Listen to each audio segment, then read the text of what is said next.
Hello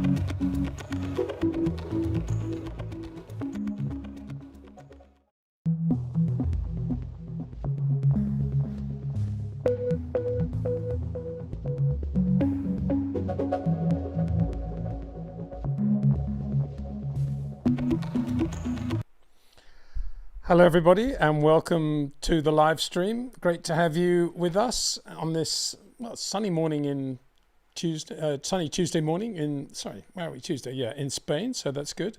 And sorry, I always get my dates wrong when I start thinking globally around the world. Just been communicating with some friends in Australia and somebody who was up early in the United States, so all over the place at the moment. But anyway, here we are. So welcome to the live stream, as I say, and yeah, a very special edition this time because I managed to get a little slot with the great Rob Wilson just 2 days ago.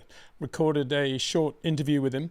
The audio is not absolutely brilliant, and I think I've explained in the past that if you really want to get Rob to talk, there's nothing like now in his life. Yeah, let's do it. And secondly, of course, that involves his 14-year-old, probably by now, Nokia, which has done more laps of more race circuits than any mobile phone in the world, for sure.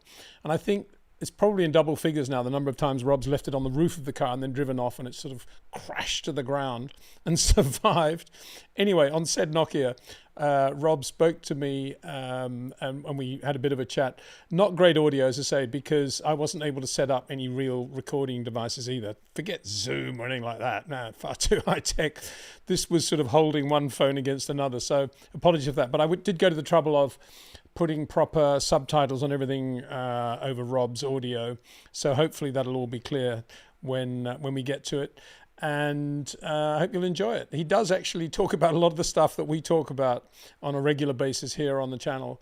Short corners, rates of input, and the unimportance really of racing lines.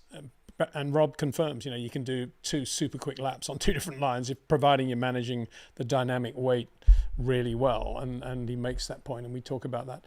I also talk at the beginning, just to let you know what's going on, so it's pretty clear, about Rob's greatest love, which of course is his music, and the fact that he and his band, which is called Grand Prairie, have just released a new single.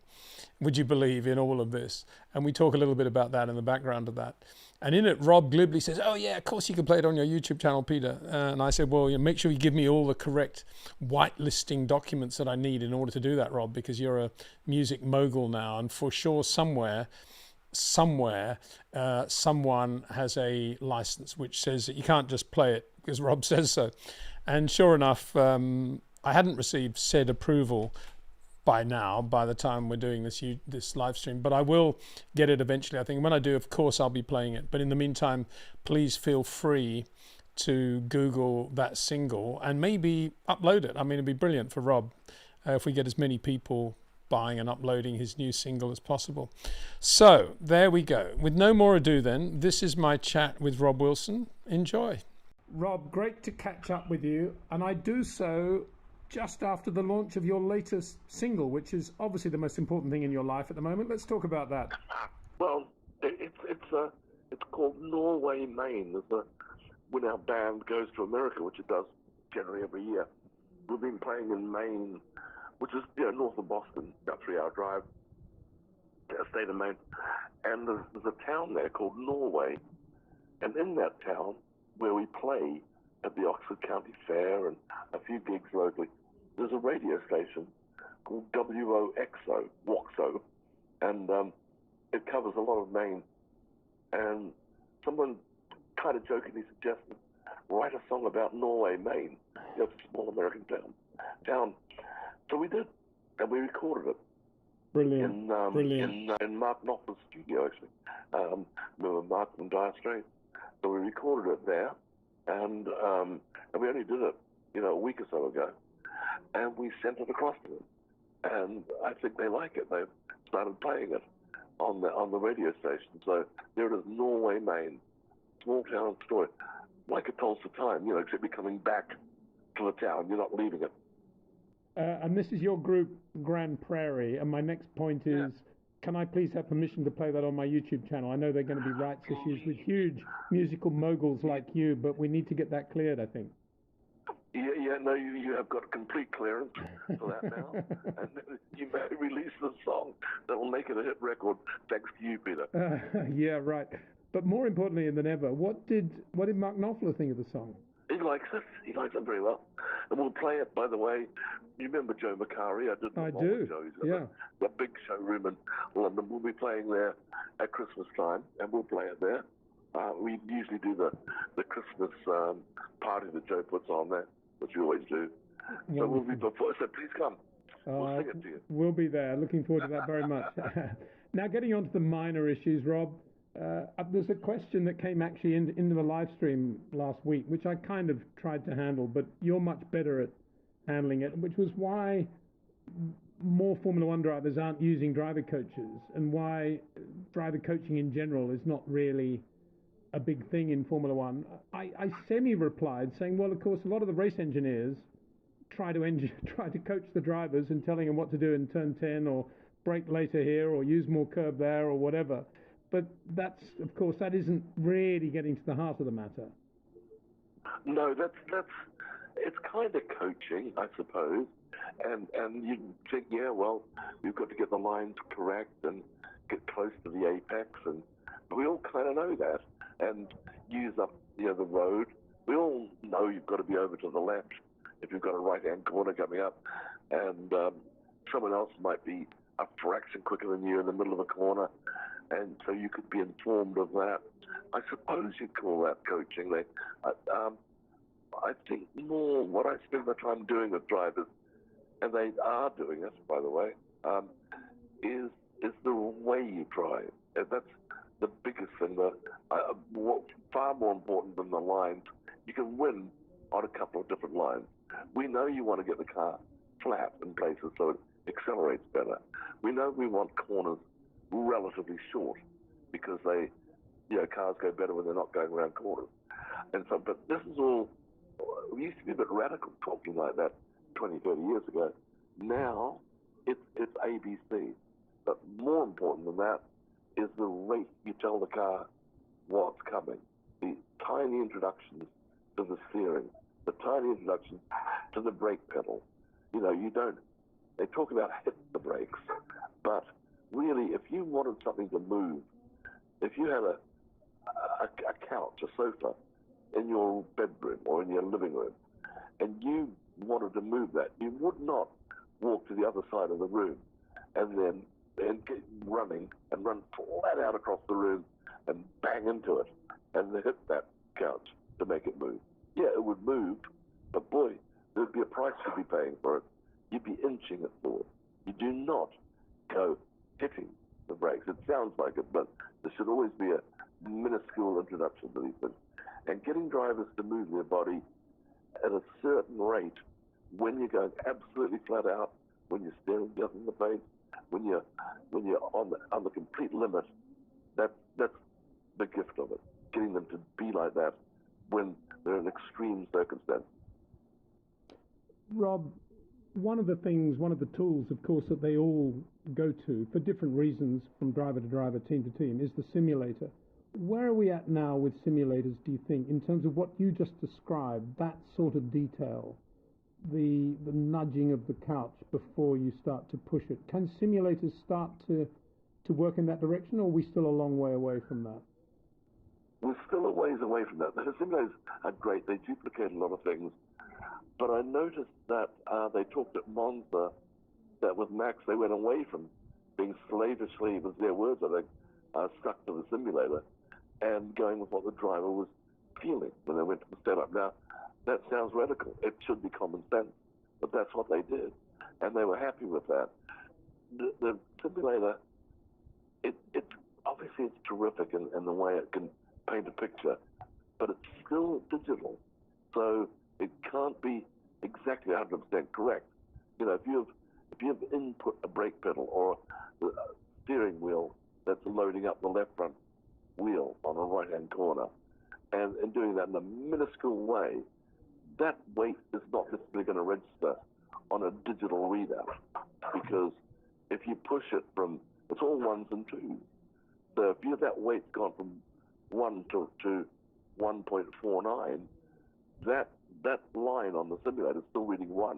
And if it goes from 1.49 to 1.51, just a fraction more, it'll read 2. But we're saying, what about 1.116 to 1.204? It can't be there. And yes, it makes a big difference in the way that a car handles. So that I don't think can really show up. And most of the things on these cars, they're kind of reactive, whereas drivers have got to anticipate. And that comes from the driver, not from a simulator.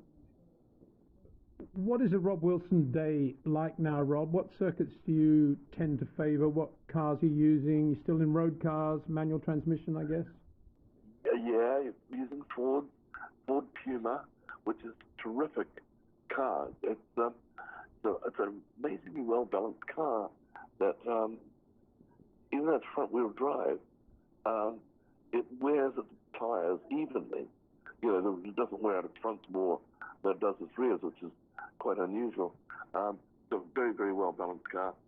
And so using that, using Bedford, Jonathan Palmer's place, and also Hessel, which is the Lotus test track just north of Snetterton. And then I use a little bit of Goodwood. And also at Donington, part of the old original 1933 Formula One track, which is still there, in part. And that's great. It swoops downhill and comes up. There used to be photographs of old Mercedes and Auto Unions with their wheels in the air. We've got that corner there. We've got that on that track. It's quite interesting. We don't leave the ground very much because that's inevitable. It's there. So we use pretty much those 4 places. And that's enough for me because fronting is closed now. That's now car storage. So that's what I've been doing, and it works very well. Rob, you've also in the past done some rally drivers. Can you talk a little bit about that and the relevance of what you specialise in to rallying? Yes, but mind you, it's not hugely different. Like you drive at Indianapolis, and there are 2 things, and then you drive in a rally, and there are 20 dynamics going on. But it still comes down to keeping the corners as short as we can, not overdoing the Scandinavian flick. A little introduction to the steering and the rate you decrease the brake can be just about as effective as a Scandinavian flick. Not having corners going on too long. They're very, very similar. And of course, the rally drivers, they've got to be a bit more creative because you can never find the ultimate cornering speed because, it's always a bit of a mystery. But they get jolly close. But no, I don't. There's very little difference. And I do a number of the rally drivers. In fact, I got a message from Gus Greensmith just the other day who did so well with Ford and various other teams that I must get back to him. Rob, can we just talk a little bit more about that reference you made to, well, I think you're making a reference to left foot braking and what's achievable without left foot braking if you use the brakes perfectly. Is that correct? Is that the right way of posing the question? Yes, that's right. And I know some famous rally drivers, Finnish, who I worked with, who did ask me about that. And kind of agree that left foot braking wasn't that essential. Now cars are often 2-pedal these days, so you use your left foot. But originally people were thinking, well, you can come off the brake and be on the throttle immediately or at the same time. But there's actually a value in the gap, and people have discovered that when they go for lift and coast, particularly at Le Mans, that if you can come off the throttle, that's already beginning to transfer weight to the front. And then you can go on the brake and continue that weight transfer in a seamless way. There's not always a value in being the first off the throttle and onto the brake, or even off the brake and onto the throttle. There's a value in the gap sometimes, but you need the drivers need to give themselves their own example. Till I show them, they then do it themselves. And then when they've given themselves their own examples of this, that's when the learning process begins. And rather than just talking about it. And so do not have to be the world's fastest with your feet. On that subject, and something we've noticed with Lando, particularly over the last 12 months, but occasionally Max, sometimes Oscar, is that going into fast corners, particularly Lando, it's under a second, but there is a moment when he's on neither the throttle or the brakes, and the car's just floating in without either pedal being touched. Does that make sense? It does, yeah. There's a lot of times we go over a race where neither of those pedals is being used.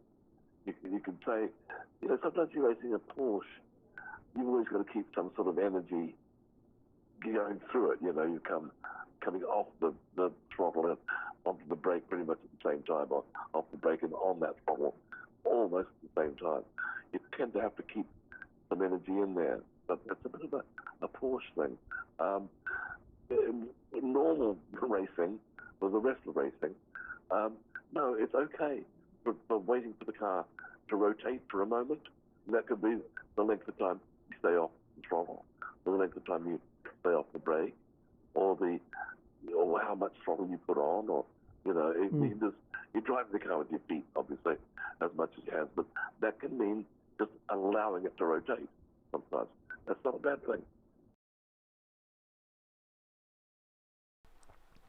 So there we are, Rob Wilson, just superb in his enunciation and his description of the dynamics of the car. I don't think there's anybody on the planet Earth who can get down to that sort of granular detail and be so graphic about it. And the concept of moving the sofa in your living room by running from one side of the room to the other and bashing it as hard as you can, rather than just nudging it and getting it to move, that's what high-speed braking is all about. And that's something, of course, that, as I've said many times, that's something that the Maxes and the Charles and the Lewises and probably the Isaacs do incredibly well naturally. Obviously, there's been a build-up of experience and road dust as they've gone through the racing ladder, but it's something that is very natural to them. And I'll never forget Rob, when chatting to Rob, giving away information perhaps he shouldn't, when Heike was at McLaren, which I guess was 2008, and compared with Lewis, he wasn't as effective with braking. And it was, and you could see, and Rob pointed out, even on the telemetry that they had then, that Lewis was finding places where he wasn't braking that hard, and then once he'd got the car settled, he was braking perfectly, whereas Hecky was doing a bit more of the hit the brake stuff, and that was, it was very clear then, and a lot of what Rob talks about, as he says, is common sense. People are starting to realize this or realize that. Well, it's just common sense, and referring, of course, to the way Red Bull were not slaves to the simulator before Monza and going into Monza, and that's a great thing. And anyway, to me, Rob is so articulate, as I say, but he's so good in so many areas, and that's only talking about motor racing. I could talk to Rob about a million different subjects and he would outdo me every time. His general knowledge is just amazing. Anyway, Norway Main, get that single if you can and support Rob. I'm sure it's good. It's country and western stroke blues, I think, is probably the way to describe it. I think that's what Rob plays most of the time. But, if it's good enough for Mark Knopfler, it's good enough for anybody, isn't it, really? I mean, what an amazing thing to have Mark as one of your close mates and using his recording studio, and having Mark obviously listen in as well. I mean, just fabulous. Shows how much respect Rob has in, the motor racing world, obviously, but then beyond that, into the music world as well. So big thanks to Rob. And we'll try and keep up our discussions with Rob as we go into the winter as well at the end of this season, and get his thoughts, because I can sit down with Rob for hours and just never stop talking. But there we are. It's better to do it without the Nokia mobile phone, but I hope the subtitles work for everybody and it kind of made some sense. Anyway, let's get on to your questions and comments now. And we'll eventually get down to the point where I think people will be referring to the Rob interview. This is from Arnab Das, first in line. Hey Arnab, thank you for your stream, Peter. Can you tell us about the drivers from the 50s and 60s who were talented enough to win the championship but could not for whatever reason?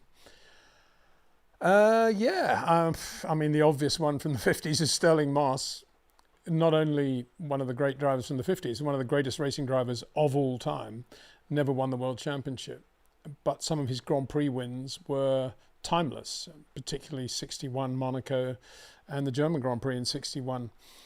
So Sterling is an obvious one. Peter Collins, I would say, had the talent definitely to win the World Championship, and kind of knew that when he relinquished his opportunity to win the championship in 56 to his teammate at Ferrari, Fangio. Even though Peter Collins was still in the running, he gave Fangio his car in the days when you could swap cars, in the belief, for sure, the inner belief that one day he too would win the World Championship. And of course that sadly never happened because of his untimely passing at the 58 German Grand Prix. And I would add Tony Brooks to that, actually. I think Tony Brooks had the class and the skill to be a world champion had he been in the right car at the right time, made the right move at the right time. If you think about the back end of his career, 61, the rear engine revolution was obviously now in place, and there he was driving a Coventry Climax engine, rear engine BRM, and still setting fastest lap, British Grand Prix in the wet, things like that. I mean, he was very, very talented, a fingertip stylist if ever there was one. And Tony Brooks, another who I would put in that category. In the 60s, you'd have to say the two standouts who didn't win world championships would be Dan Gurney and Chris Amon, in my opinion. And Dan, because, well, he was with good teams. I mean, he won Brabham's first Grand Prix, he won Porsche's one and only Grand Prix, he won a Grand Prix in his own car, the beautiful Eagle. But he was always out there looking for new things, trying different things. He was racing in America a lot while he was in Formula One.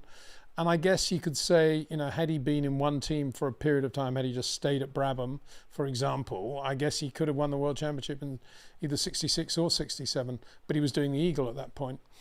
So Dan would definitely be one. And Chris was just, I hate to say unlucky, because I try not to believe in luck, and I think there is a cause and a reason for everything that happens to us ultimately. But Chris, time and again, would be leading Grand Prix, walking away with Grand Prix, particularly 68, then in 71 with the Matra, 72 sometimes with the Matra, and stupid things would happen, be an electrical fault or some sort of fuel pressure drama, or a visor coming off his helmet at the wrong moment, or a puncture, with 5 laps to go, all stupid things. Chris should have won a whole bunch of Grand Prix, well into double figures. One of the fastest, most talented drivers ever, and certainly a driver that Jim Clark always took very, very seriously. And Dan Gurney, both of them, Chris and Dan, both incredibly fast and good racing drivers.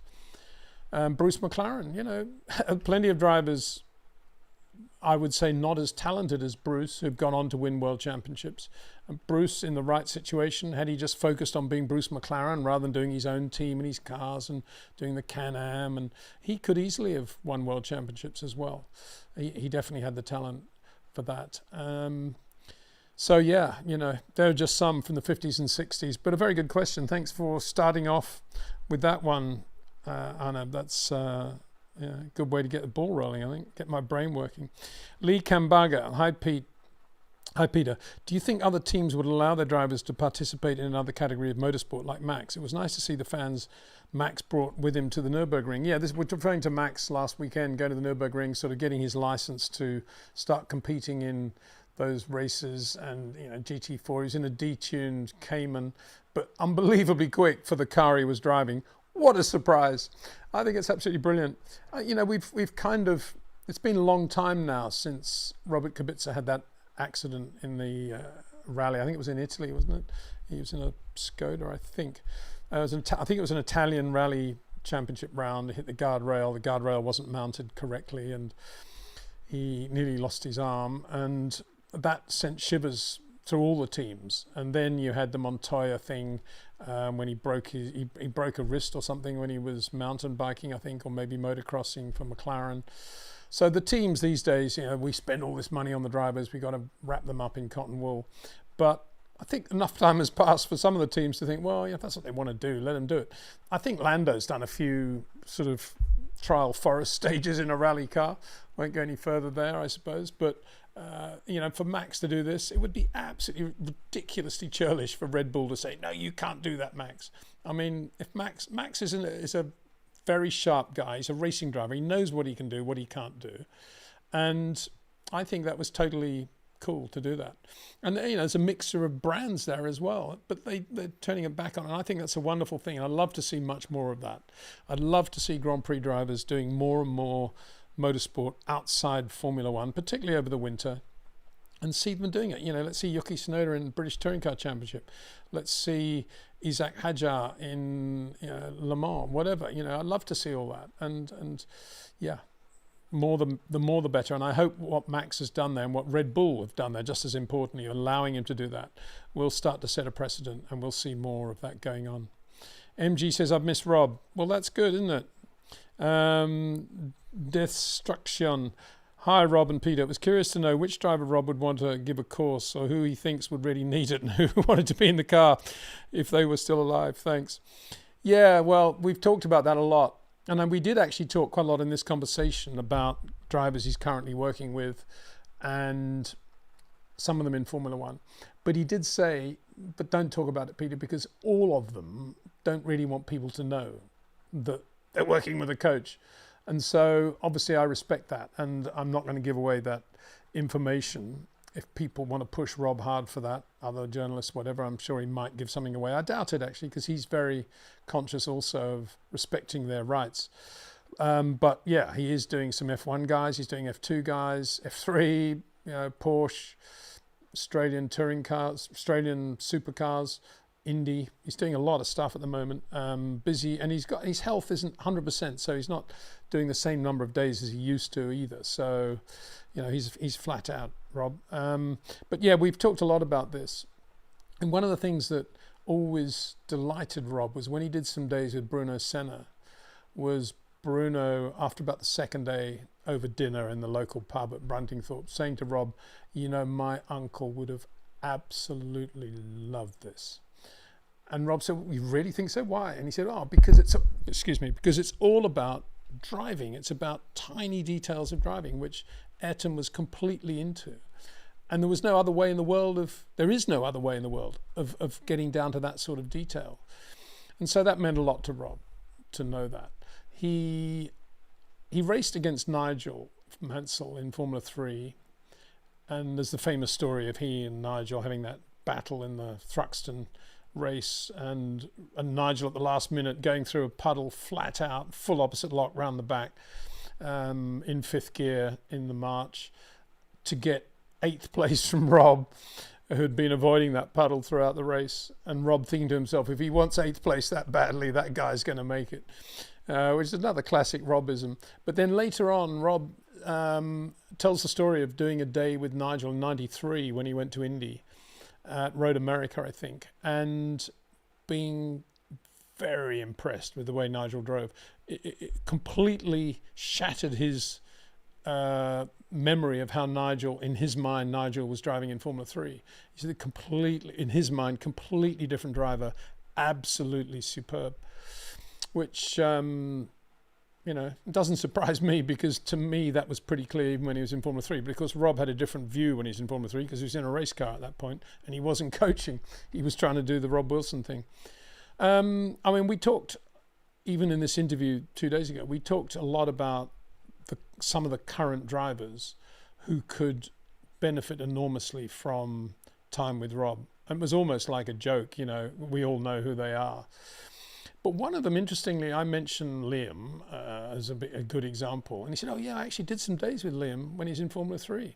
I thought, wow, it's amazing that didn't continue, bearing in mind they're both Kiwis. And you would imagine that Liam would have taken to that.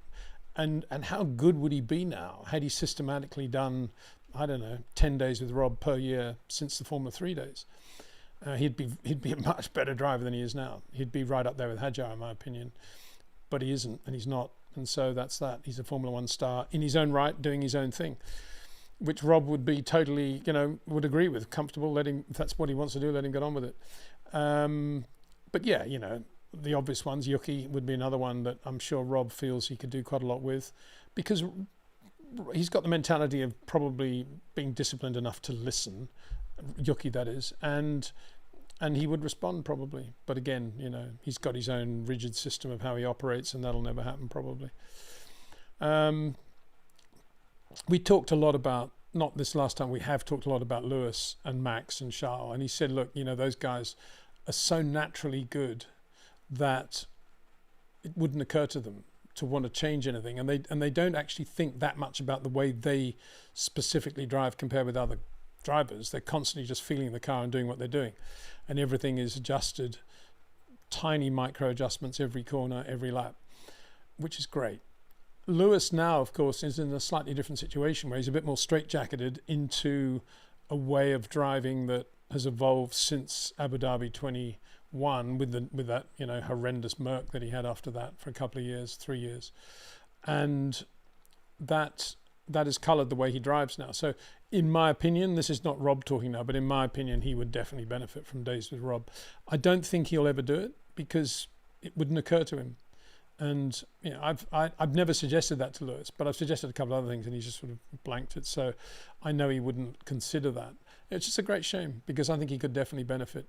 If he had Rob for 5 days in a row at Fiorano over the winter in some sort of manageable Fiat road car, not some glamorous Ferrari hypercar, then I think he would definitely make some big steps forward. Preferably before the winter, actually, but that ain't going to happen. Anyway, good question. Thank you very much. AB says, Toto not flirting with Leclerc like he usually does with Max is surprising, given he has all the stats with him to see Charles' talent. Kimi doesn't deserve the Merc seat. Leclerc in a Merc or Red Bull is a must. Well, Toto not flirting with Leclerc, I mean, in what context? As a teammate for George Russell? I'm not surprised he's not flirting because I can't imagine George would want that. And I think Toto probably learnt something by putting George up against Lewis and then effectively deflating Lewis. And he's probably learnt now that it's better to have a number two, whether it be a Perez or a Kimi Antonelli or whether it's somebody of that ilk, rather than putting a Leclerc up against a Russell. So that's probably why you're seeing him not flirting with a Leclerc. I would imagine. I mean, Toto's as bright as most of us, isn't he? Probably brighter than, he's got certainly pretty good in the old financial stakes. Leclerc, I mean, he must rate Leclerc incredibly highly. Why wouldn't he? So yeah, and what were we saying? Kimi doesn't deserve a Merc seat. Well, if you're saying now, I'm sure that's not what Toto was thinking originally. He's probably thinking, I've got the next Ayrton here. But if you're saying now, I'm going to get the best from George by having a sort of good number two in the other car, Kimi fits that bill quite well, doesn't he? I mean, who would be a better number two? In other words, somebody who's always going to be a bit slower than George in equal conditions, isn't going to in any way cramp George's style, but is going to be Mr. Nice Guy and, toe the line. Kimi's one of those guys, isn't he? I would have thought. If he does want somebody super quick in the other car, then that's another matter. But if he doesn't, if he realises now correctly that George is their man, then Kimi's a good number two. Leclerc in a Merc or a Red Bull is a must. Well, Leclerc in a Red Bull would be interesting, wouldn't it? I'm just trying to get my head around that. I think, if Charles went to any good British team, he would adapt immediately. He's bright enough, intelligent enough, and global enough to adapt to anything. So I think Red Bull could bring a lot out in Charles. He would love his racing, but only if the car's quick. There's no point Leclerc going to Red Bull Ford if it's a sort of, P5, P6 car. What's the point? You might as well stay at Ferrari. And if it's going to be a winning car, Max is going to stay there, isn't he? So it's a bit of a non-argument, I think. AB again, Montoya claimed beginning of the 23-24 season, Checo was ahead of Max on points. And then Max told he didn't like the car, and then boom, Checo was never seen again. Thank Montoya. Checo, thank Montoya, your views. What do I think about all that? I don't know, really. I don't think, I mean, take Montoya out, I'm not sure that's got anything to do with anything, but I think the problem with, I'm not really answering your question at all, but I think the problem Checo had at Red Bull, he created for himself when he won some races and things went pretty well. And he started amongst the sort of Mexican press, he started basically saying, yeah, I can win the championship this year, but I'm up there with Max. And the minute that didn't happen, of course, and it never was going to happen because he's not as good as Max, not because Red Bull did anything to disfavor Checo. The minute that started not happening, he could then say, oh, well, look, now they want Max to win, no chance for me.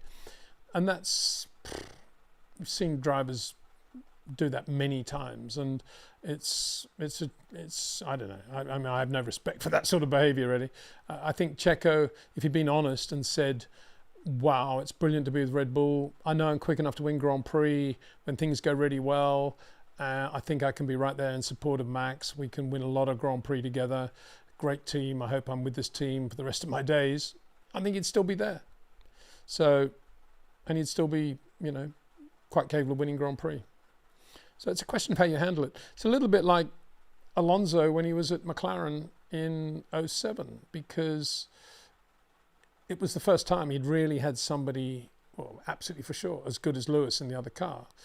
And instead of saying, whoa, I didn't realize this guy was this good, I'm actually going to learn a few things from young Lewis Hamilton this year. Of course, I'm going to have the better of him. And of course, I've got the experience, and I think I do a lot of things better than Lewis, but I'm learning a few things from Lewis. He's really good, and this is going to be a great driver combination.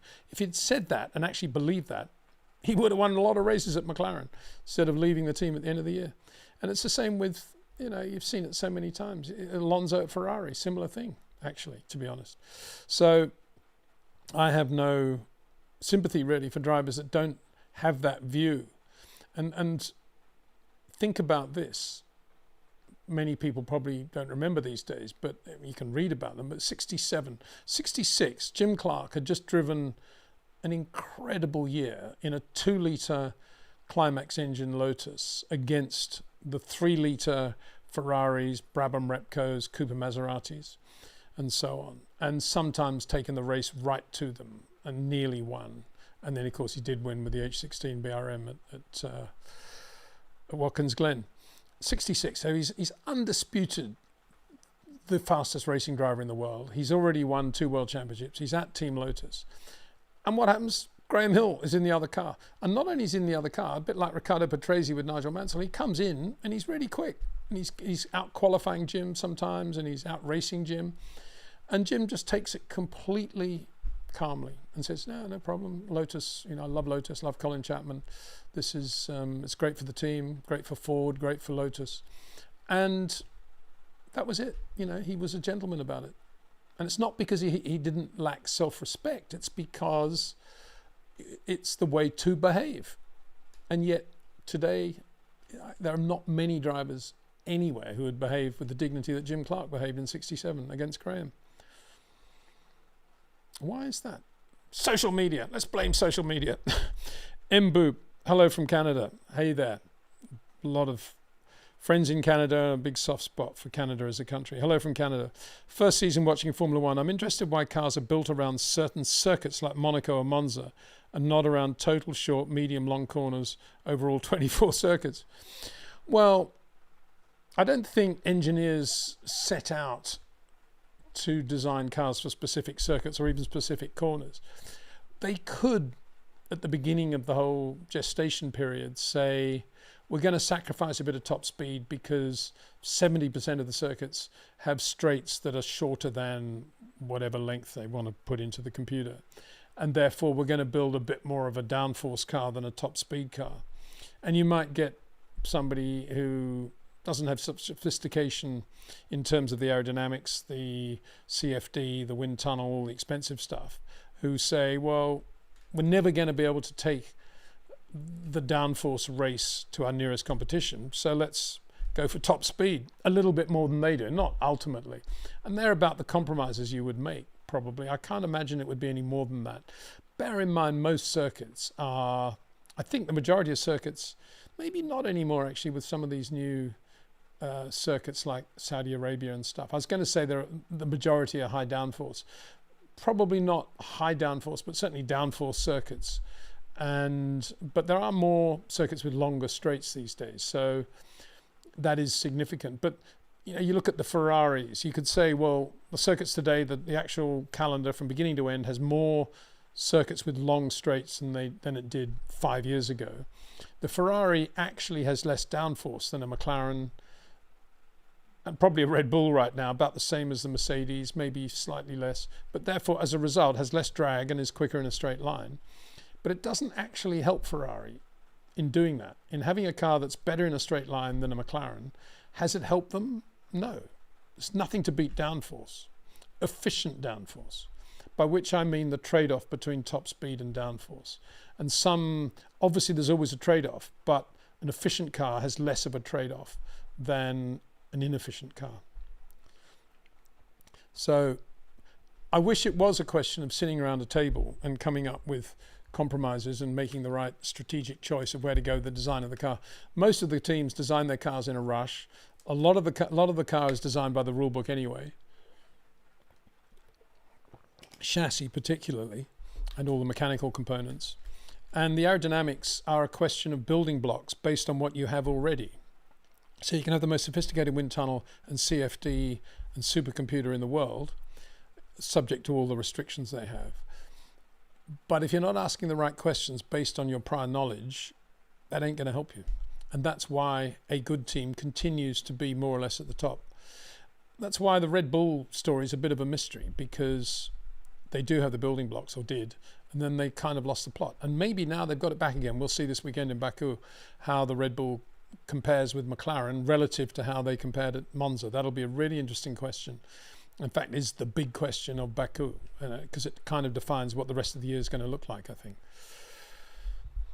So, but yeah, it is a mystery why Red Bull were able to lose the plot so much, and it just shows that showing that knowing why you're quick is a very, very difficult thing. As I've often said, it's more difficult than knowing why you're slow. Another one from AB: FP1 and FP2 and FP3 should be scrapped. A bit aggressive, isn't it? It's been years. It's been years. Same team have been racing same track, and for sure they would have enough data to know and learn everything about the circuit. Unpredictability will make the race better. Yeah, maybe. I mean, teams might go along with that because it would save them some money if they didn't do any of those free practice sessions. And we kind of have that anyway with the sprint weekends, 6 just announced for 2026. And because there's less room to set the car up. Now you can adjust the car after the sprint race before qualifying. You couldn't do that before, but now you can do that. But nonetheless, there's really only FP1 to set the car up. And yeah, they kind of get through it. Of course, you say everything's the same the previous year. Track surface can change, curbs can change, Pirelli tire compounds can change. What you're saying is, oh, well, that's all good. You know, that's all unpredictable stuff. They should just go into and manage on race day. And you're probably not wrong, actually. I mean, I personally love seeing cars going around on an empty circuit. That's what I love doing. In the same way I love watching cricket matches if it's an empty grandstand. That's just me. And I love practice sessions. And I love Grand Prix, not that I was ever at any, but I love Grand Prix, reading about them when they began on a Thursday and they ended on a Sunday night. And Thursday, Friday, Saturday, every lap they drove was potentially a lap that counted for the grid. There was no untimed practice or timed. I thought that was brilliant. But, you know, it doesn't happen anymore, does it? So Gandalf the Fool says, hi, Peter. Hope you guys are doing great. Yeah, we are talking about Rob as well. So yeah, again, big thanks to Rob for that. Sarah Sermon says, hi, Pete. Hi, Rob. Big fan of you guys. Thank you. Jez, James, Peter. I would think that McLaren are doing a number one job with their two drivers for the Constructors' Championship, especially compared to Red Bull, who failed to get both drivers in the points. Yeah, absolutely. You know, if there was only one championship and it was called the Constructors' Championship, you would have the two best drivers you can get. But as Michael Schumacher said, you know, who cares about the Constructors' Championship? It's the Drivers' Championship that everybody talks about. And if you want me to win the Drivers' Championship, I need to maximize my chances at every race. And the last thing I need is my teammate taking points away from me, because 1 point can win or lose a Drivers' Championship. And Ferrari said, yeah, you're absolutely right. And I kind of agree with him, to be honest. I find the Constructors' Championship quite boring, but I think the Drivers' Championship is the thing that I always focus on. Well, if I'm going to focus on either, it'll be one of those. I like to think, and sometimes I try to be in the Sterling Moss ethos of not worrying about the championship at all, just taking each race as it comes and looking to see who's going to win that race. And I love to see that. I don't like to see drivers deciding not to race because of the points. And so how often do we see now the midfield guys saying, oh, you know, we're hoping to be in the points tomorrow. This is on Saturday night. I mean, these are all midfield guys. All they want to do is get a good race result and try to win the race, not points. Anyway, that's just me again. Al, some people have been talking about how Max's driving style techniques makes the front tyre deg worse. What are your thoughts on this? Well, in that he knows how to use the front end of a car, and if he doesn't have a front end at all, in other words, it's just chronic understeer or no response through the steering that he can feel, then you could say he probably is using the front more than, say, a Carlos Sainz or a Liam Lawson, who's always going to drive on the rear of the car, or Yuki Tsunoda for that matter, on the loaded rear going in. But on the basis that I'd say 90% of the time Max does manage to come up with a setup that gives him feel for the front, the minute he has feel for the front, that doesn't mean to say he's just loading up the left front and using the front end hard. What it means is that he's got the car in a way now that he can perfectly balance the car, as Rob says, he uses that word flat, and create a flat car because he's got that great front end feel, and he can get the whole car sitting square to the road. So on the contrary, I would say he's got incredible ability to manage the fronts because he's so sensitive to the front of the car, and he's so able to create, because he can feel where the front is, he can create these flat areas in a change of direction. Particularly if there's no room for braking or coming out of the throttle and it's just constant throttle, change in direction, the left and the right are close enough together for them basically just to be one constant S-bend. A driver like Max will nonetheless for a millisecond create, as he's going from the left-hander to the right-hander, he'll create with the feel and the dynamic load he's got, the G load, he'll still create the best possible moment to load it up the other way when the car's more or less square to the road. That's what he does. That's Max Verstappen, pure and simple. And that, of course, puts much less load through the tyres than somebody who's going like this. And so, yeah, I mean, Max, I think, would be... I mean, Rob was talking about the Puma having very even tyre wear. I'd say Max would be more capable than any other driver on the grid to create a car with perfect tyre wear front to rear. The best tyre management you can have. Another question from AL. With Red Bull, do you think it's the car or the second driver that's the problem? What advice would you give the second drivers for going against Max in the same machinery? Well, it's the second driver for sure. And you just got to look at the way he drives on the track. Yuki, that is. Wider turn-ins, spikier throttle and brake, spikier steering, a little bit of shadow boxing with the steering as well, compared with Max. In other words, just making movements that aren't real movements. They're just sort of, I'm getting ready for the oversteer here on quick corners. And my advice would be go and book some days of Rob Wilson. Simple as that. No more, no less. Nothing else. Nothing else is going to improve Yuki Tsunoda than that. Monza Edits, good morning. Good morning to you. Do you think Red Bull can replicate their Monza pace, or is it a one-off, given that the tracks are different in nature and teams can succeed on one track or flop and get setups wrong? Well, on the basis that they did run a very new floor, which is the most critical part of the aero package on a car. They ran this new floor in the Italian Grand Prix, and he won the race, and the car was quick. The big question is, as I said a little bit earlier, how that car with that floor, or a derivative of that floor, is going to go at circuits like Baku and Singapore, and then beyond that, Austin and so forth. So, I mean, I'm obviously, like everybody else, I hope it's going to be carrying on from Monza, and that car is genuinely competitive now. Whether it's going to be enough to beat McLaren on a regular basis, I'd very much doubt. But I think they'll be closer to McLaren than they've been. I don't believe that the car would have been as good as it was through the first and second chicanes, Ascari and the Parabolica, if it didn't have a pretty good downforce to top speed aero efficiency quotient, if that's the right way of explaining it. Lesmos, as I said, there was no way Max could get near the McLarens, and that's a bit of a worry for medium to high speed corners. The downforce McLarens are generating through the Lesmos was just beyond belief.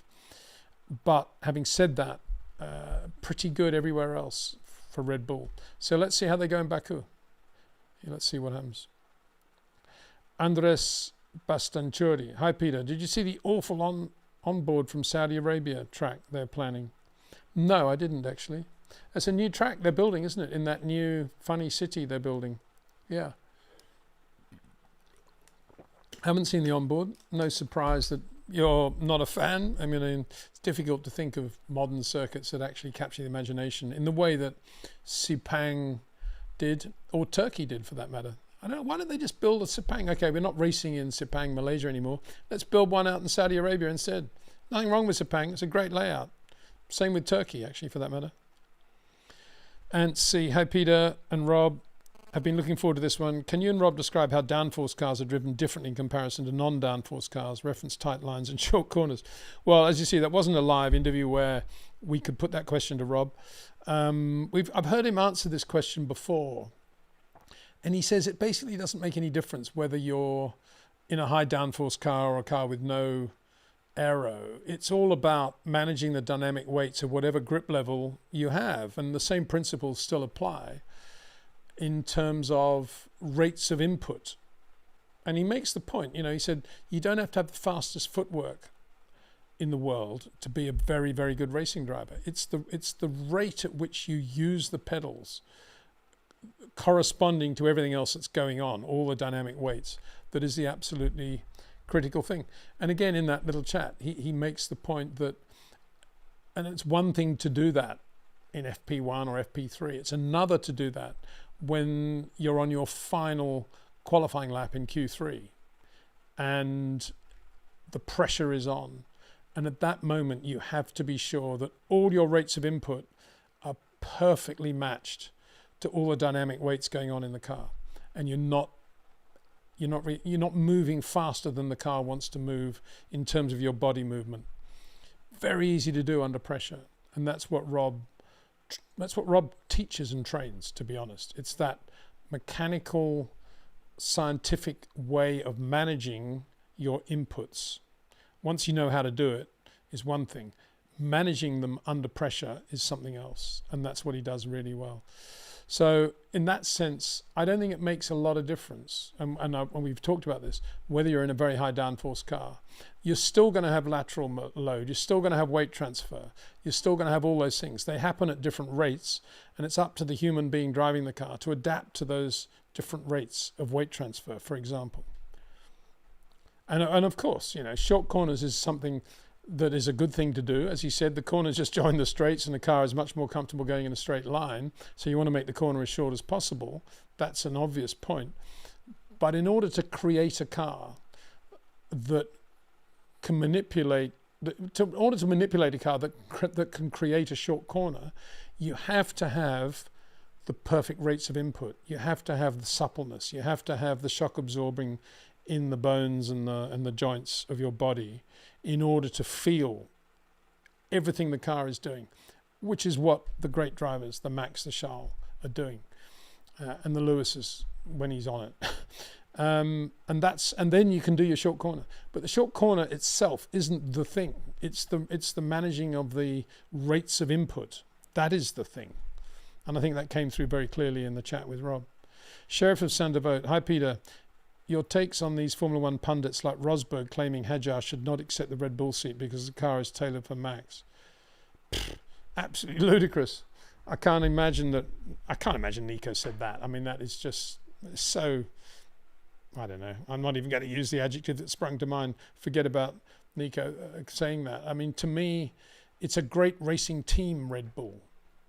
And Isaac Hadjar is bright enough to know that the reason Max Verstappen is very, very good in that team and that car is because Max Verstappen, is very, very good. And Hadjar's good too. And he will get the best from that car. He won't be quite as good as Max, but he'll be somewhere near Max.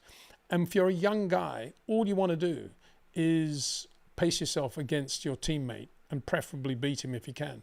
And all this business of the car is set up for Max. It's not. And the team's not set up for Max either. It's just a very good racing team.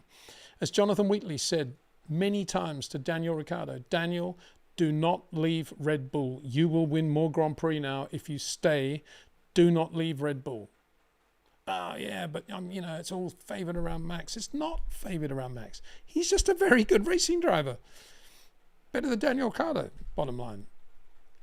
I'm not going to say Max is a better driver than Isaac Hadjar right now, because Isaac's right at the beginning of his career and he's showing all the qualities that would indicate that he's going to be a great racing driver. And he will definitely benefit from going to the Red Bull race team. Definitely. And anyone who counsels him not to go, sadly, I'm afraid, I'm not going to say anymore, because I like Nico. He's a good bloke, but I can't believe he said that. He must have been quoted out of context. Rao, did you know Piers Courage well, and did you get to speak to Frank Williams about him?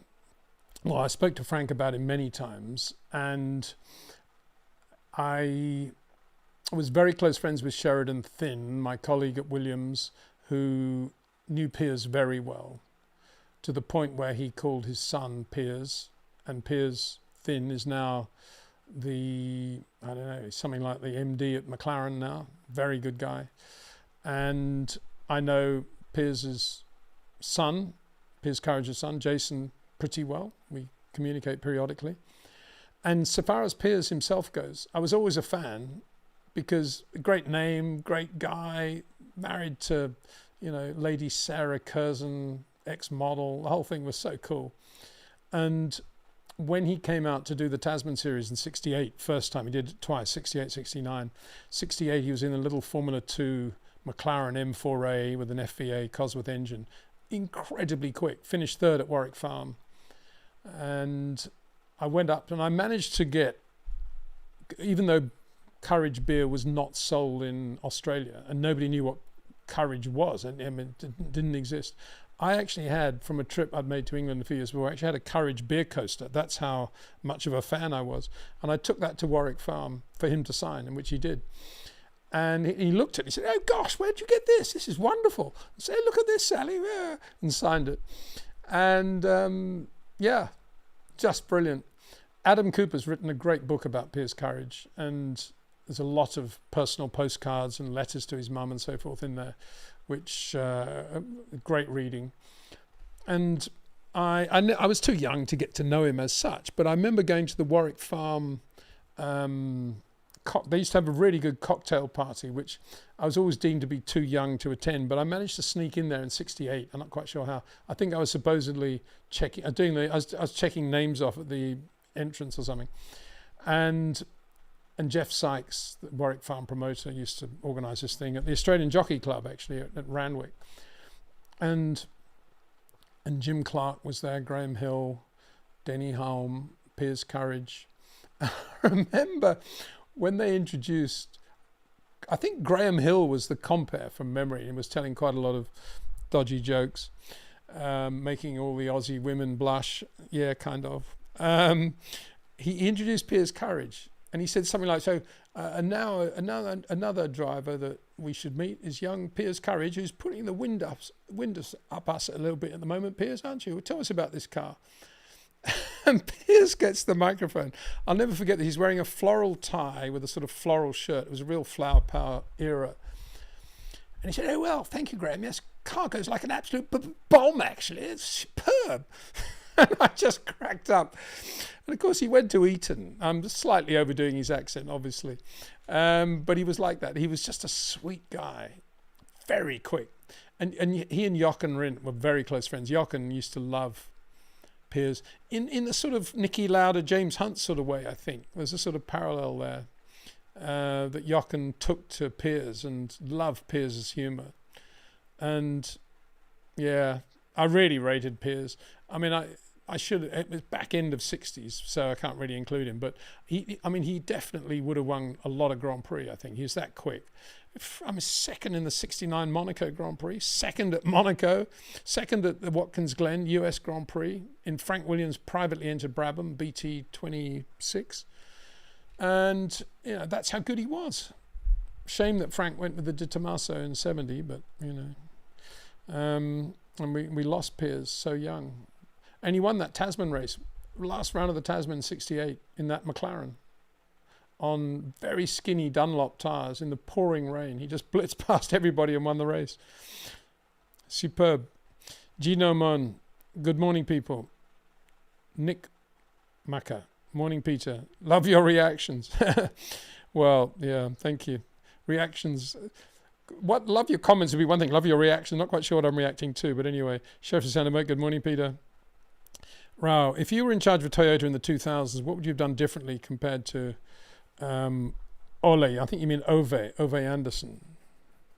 Well, funnily enough, I was quite a big fan of everything they did then. I know it was very fashionable to trash Toyota and what they did, and that was kind of led by Bernie and Ron, who I think both of them had their noses out of joint because Toyota, the world's biggest car company, came into Formula One and did things their own way rather than consulting Ron or Bernie and following the sort of Bernie-Ron pattern of how to do a Formula One team. Has to be done in England, has to be done this way, blah, blah, blah. And they just did their own thing. They based it on the whole rally success and ran the cars out of Cologne, and they built those two beautiful wind tunnels, one of which McLaren's been using up until about last year, probably. Very good tunnels. Good people. John Howard, very good guy, rallying background, but very quickly adapted to Formula One. But a nice person, a good, honest, real person, real human being. I really like John. And yeah, they were there or thereabouts. They on a good day they could finish on the podium, but they never actually got a Grand Prix win.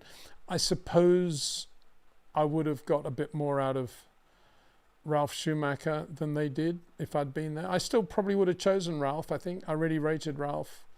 A short corner driver like Michael. Not quite as good as Michael, but certainly not far away. Jarno Trulli, very, very good as well.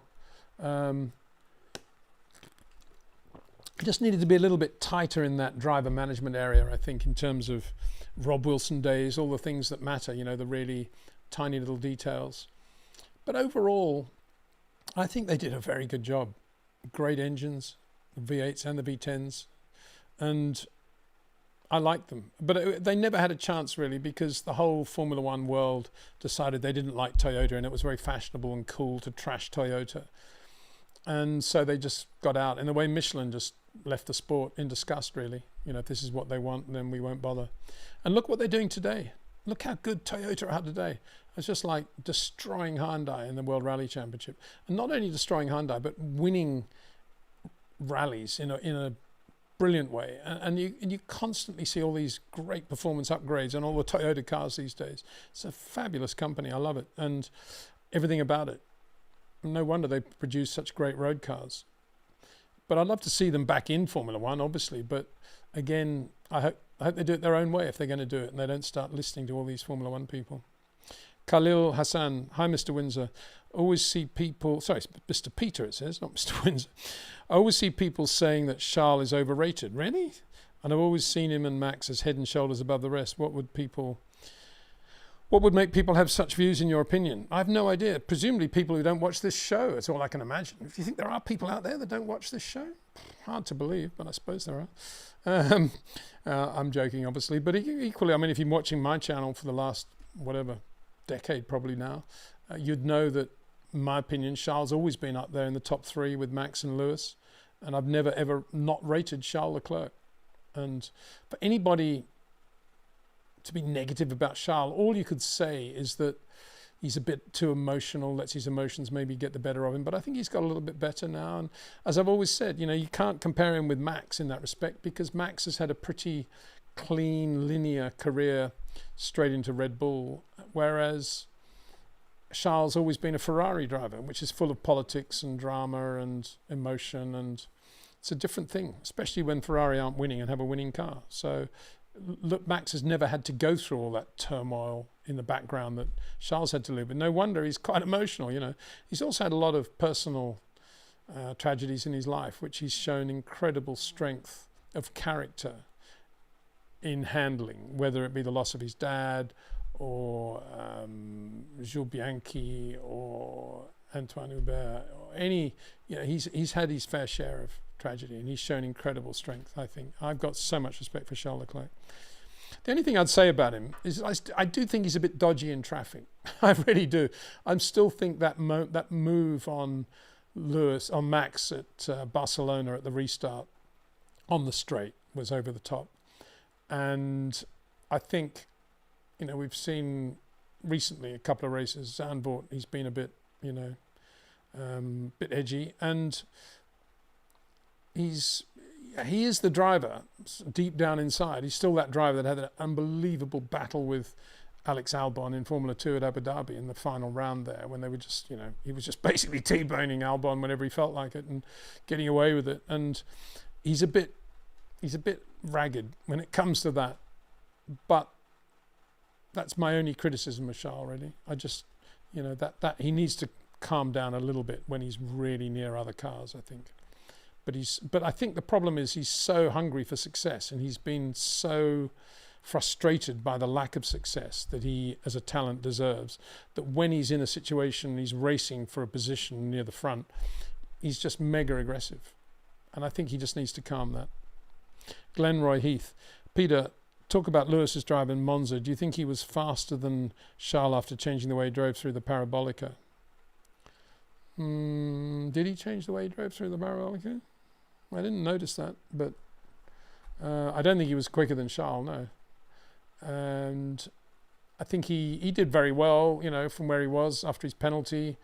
But the cars he passed, he should have passed. I mean, Monza's quite long straights there, and the Ferrari did have a top speed advantage, and he had DRS as well. So to get to where he was fairly predictable. And then, you know, he kind of stayed there, didn't he? And that was okay. I think he, as I said going into Monza, I would be shocked if Lewis wasn't basically there with Charles, because where was he not going to be as quick as Charles around Monza, whether it be the Parabolic or the Lesmos or wherever? But he made more mistakes than Charles, I think, and small mistakes, wheels off here, doing this, locking up, and he wasn't quicker than Charles. He was about as quick as Charles, I think, by the end of the Grand Prix weekend. So if that's the new Lewis Hamilton for the rest of 2025, let's look forward to seeing him in Baku, you know, being right there with Charles.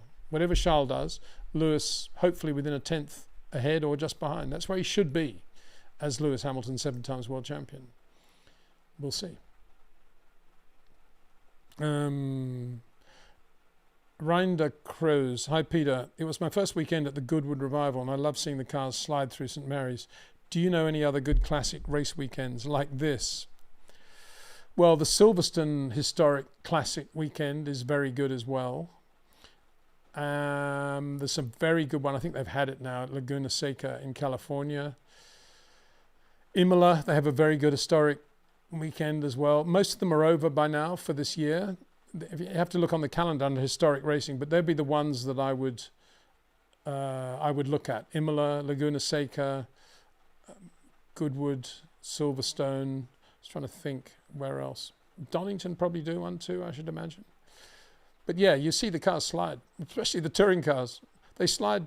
Yeah, I mean, my only reservation about all of that is that those cars are built to race in 2025 as classic cars, as distinct from taking a classic car from 1963 and racing it in 2025. So a lot of the cars you see racing never looked like that in the 60s. And of course they did slide massively, but the main difference is tires and how narrow the tires were then. And I've got a picture of, it's probably much too complicated to get it onto the live stream now. I've got a picture of John Whitmore in the Ford GTX, which was the open version of the GT40. I guess he's testing prior to the 65 Targa Florio where he raced it, and he's testing it at Goodwood, and he's coming through Fordwater, which is the corner where Sterling Moss had his crash in '62. He's coming through Fordwater. The sun's almost down on the horizon. You can tell it's a cold sort of March day, and he's coming through Fordwater in this Ford GTX. The Dunlop tires are about that wide, and he's got, I don't know, at least 20 degrees of opposite lock on the car, absolutely on its tiptoes, drifting through Fordwater, and it's quite cold. It just feels cold, and I just think, oh, that is not an angle or a poise that a current classic car would ever be in. That is something that is unreproducible today, and that's why I take my hat off to those guys back then, because those cars were so on the edge and so good, and so good, the driving, that is. And it was slightly different. And Lotus Cortinas today don't look as they looked in the mid-60s. They're stiffer, the tires are bigger, they're much quicker for sure. But what is that all about? Who cares if they're quicker? I mean, it makes no difference whatsoever. But the problem is these people who race them want to win, and they take it very seriously in terms of the preparation of the car, and anything they can get away with, they will, in terms of weight, whatever, stiffness. And so it becomes a little bit, not real, unreal. But it's to see them sliding with that arrow is always a great thing. Zishan Afsar. Hi, Peter. How highly do you rate Oliver Behrman so far? Who do you think has the bigger ceiling out of him and Antonelli? Oh, Oliver, definitely. I really rate Oliver very highly. As much as I rate, one of the reasons I also rate Fred Vesti is because he was his teammate at ART in Formula 2, and Vesti was, had his days when Oliver was quicker, but he also had days when he was quicker than Oliver and did the job. I know that was Oliver's rookie season in Formula 2, but nonetheless, bearing in mind how good Oliver Behrman is, we now know that. Everybody now hopefully knows that.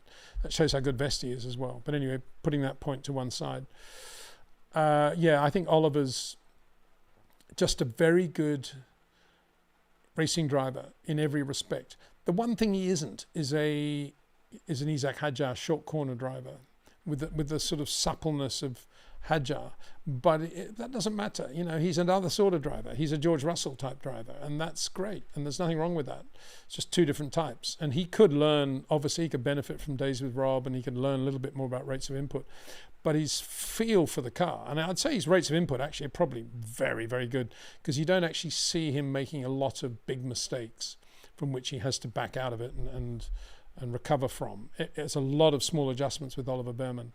And he's very good on all types of corner, slow, chicanes, change of direction, medium speed, high speed. He's very good. And I think that's where he has it over Antonelli. To me, Antonelli may be slightly better than Oliver on a series of tight corners. Maybe midsection of Baku, he might be quite good. But on the opening sort of 2 or 3 90 degrees, I think Oliver would be better. And certainly the last corners, I think Oliver would be better than Antonelli around Baku. I really rate him. I think he's very good. And Esteban Ocon is not slow. He's a seriously good racing driver too. And Behrman is, not only is he up there, he's basically edging ahead of Ocon. And we shouldn't forget that either. And that's the biggest yardstick he can have. No, I really rate Behrman. I think he's completely ready if Lewis was to stop. He's completely ready to take over that other Ferrari and be the regular teammate to Charles Leclerc. And what a great team that would be, really. Gino Mon. It's funny that people always say the car is tailored to Max. Well, in 23, when the car was peak, even Perez became second. So isn't it saying the car is not especially built around Max? Yeah, good point. Of course it's not built around Max. But that's what racing drivers do, don't they? They never admit that it's them. It always has to be the car or the preparation, or the cockpit isn't right, or this or that. It's never, ever them. It can't be them. It can't be Yuki Tsunoda. Can't be. It's got to be Red Bull favouring Max with a setup that doesn't favour Yuki. I mean, it's so ridiculous. I mean, I'm still struggling, and I'm going back to the 70s now. I'm still struggling to think of days when a team set out not to give the best possible car to either of its drivers. I just can't remember it happening. I mean, when Nigel was in Formula 3, or Formula 2 actually, at Hockenheim at the end of 1980, Ron Toronak said, we're going to run 2 cars at Hockenheim, Nigel, for you and Jeff Lees. And I've got 1 good chassis and 1 good engine. You can't have both. Which do you want? That was about the nearest I've ever come to being aware that a team had to make a decision like that. As it happened, Nigel went for the good chassis and put the slower engine in on the basis that he knew he'd be able to match the top speed by being quicker around the corners. And it worked. He finished second to the factory March BMW of Teo Fabi. But beyond that, yeah, Lotus didn't do a very good job with the second car, but it wasn't because they didn't want the second driver to do well. It's just because they didn't have enough bits, basically. And Chapman, they were all on the edge for the second car. So it's all complete nonsense, this stuff. Sometimes a team might say, we've got this new floor and we've only got one of it and we're going to give it to Max. Red Bull might say that. And we're going to get the other one as ready as soon as we can for Yuki, but it's going to go to Max first. Yeah, that's about as much as you could possibly say about favoritism. The rest of it is all to do with the driver. And it's up to Yuki to get the best from that car. In the same way that Max, on occasion, has not got the best from the Red Bull, and he'd be the first to admit that.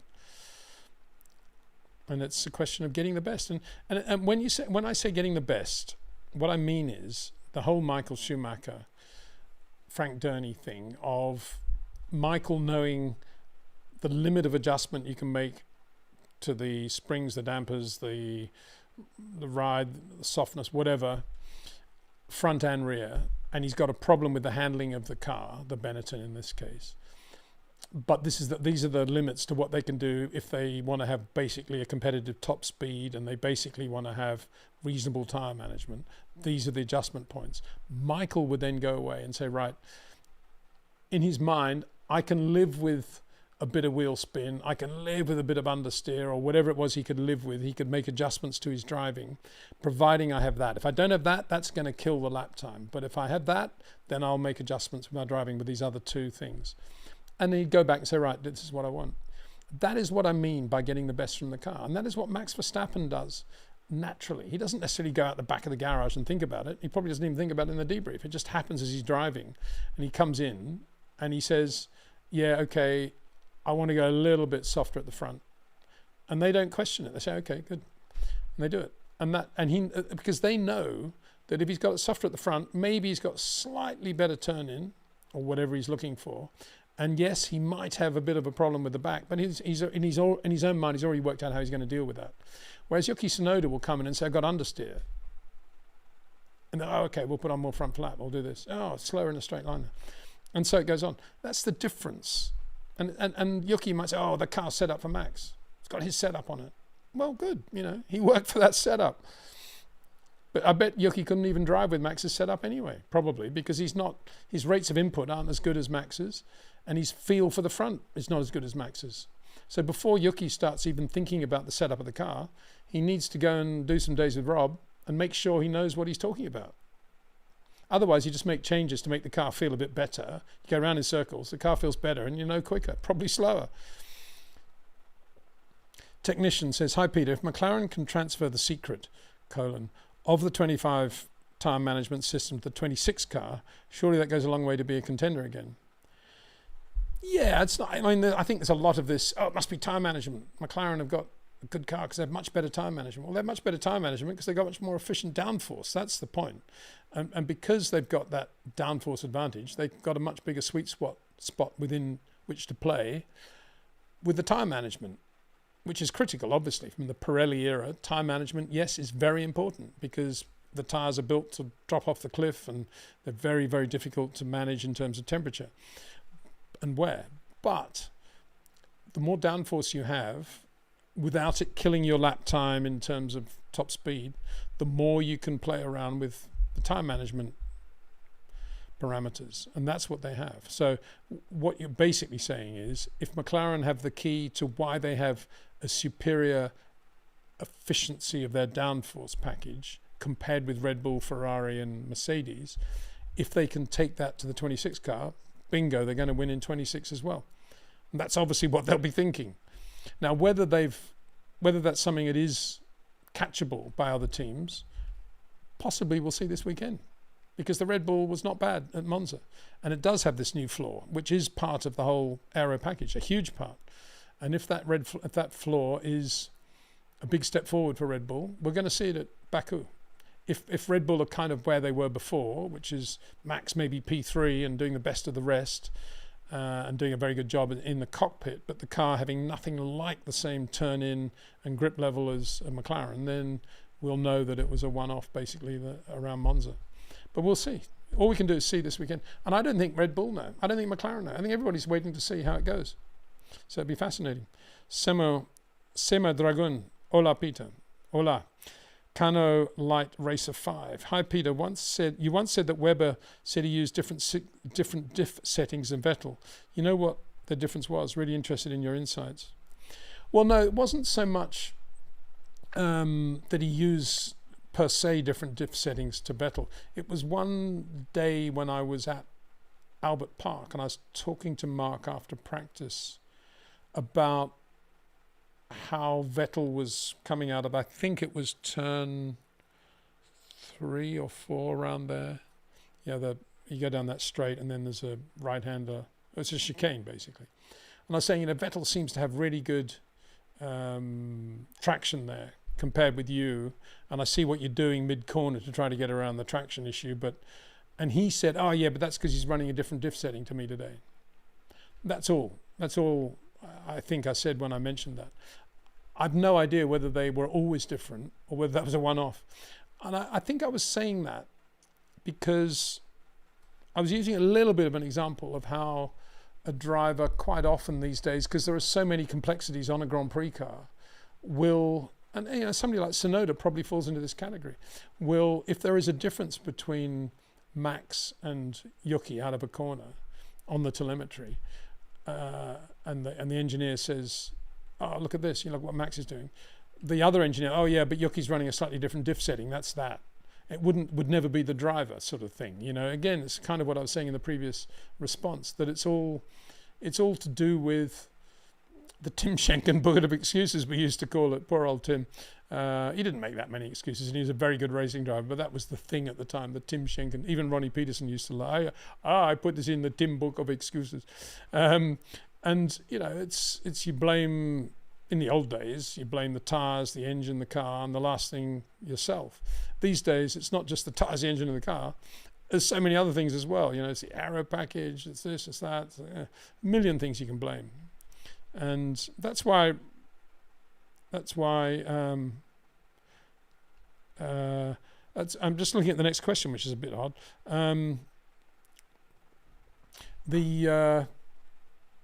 That's why it's in Formula One, you don't see many of them going to driver coaches because they have so many excuses as to why they're not doing well. None of them to do with driving. Alan C says the sound is very poor. Well, I did say before, I think hopefully you're referring to the Rob Wilson. I did refer to before that he's on the mobile phone and that I was doing it on a mobile phone, and that's why I went to the trouble of putting the subtitles in. So I don't know what else I can say there. Gandalf the Fool. Rob, could you please... Rob. This is to Rob. Okay. Could you please elaborate on what you said in the broadcast you did with Ross Bentley? You said Kimi tends to have traditional lines and turns in a bit late. Yeah, well... Obviously, this isn't a question I can put to Rob because it was a recorded interview, but I think you're talking about Kimi Antonelli rather than Kimi Räikkönen. And secondly, I haven't seen that interview, but I'm assuming they're talking about medium high-speed corners, which is the point I've been making all year, which is that Kimi tends to drive those corners the way George Russell drives them, because he doesn't have any feel for how to drive the way he drives slow corners. And I find that extraordinary. It's the first driver I've ever seen like that, who has such good feel for slow corners in the way that, say, Isaac Hadjar does. And yet, when he comes to a medium high-speed corner, he's sort of turning in later and he's more abrupt and everything looks unbalanced, as it does with Kimi often. And I think that's what tends to go on. Kano Light Racer 5. Also, when I asked about Seb, I think you mean Vettel, maybe to do a day with Rob, as he is nowadays more open-minded. I talked about Vettel. Vettel also went to the Texas Drift Academy some years ago to learn drifting. Really? You need to learn drifting if you're Seb Vettel, 4 times world champion. I find that a bit odd. Why would you do that?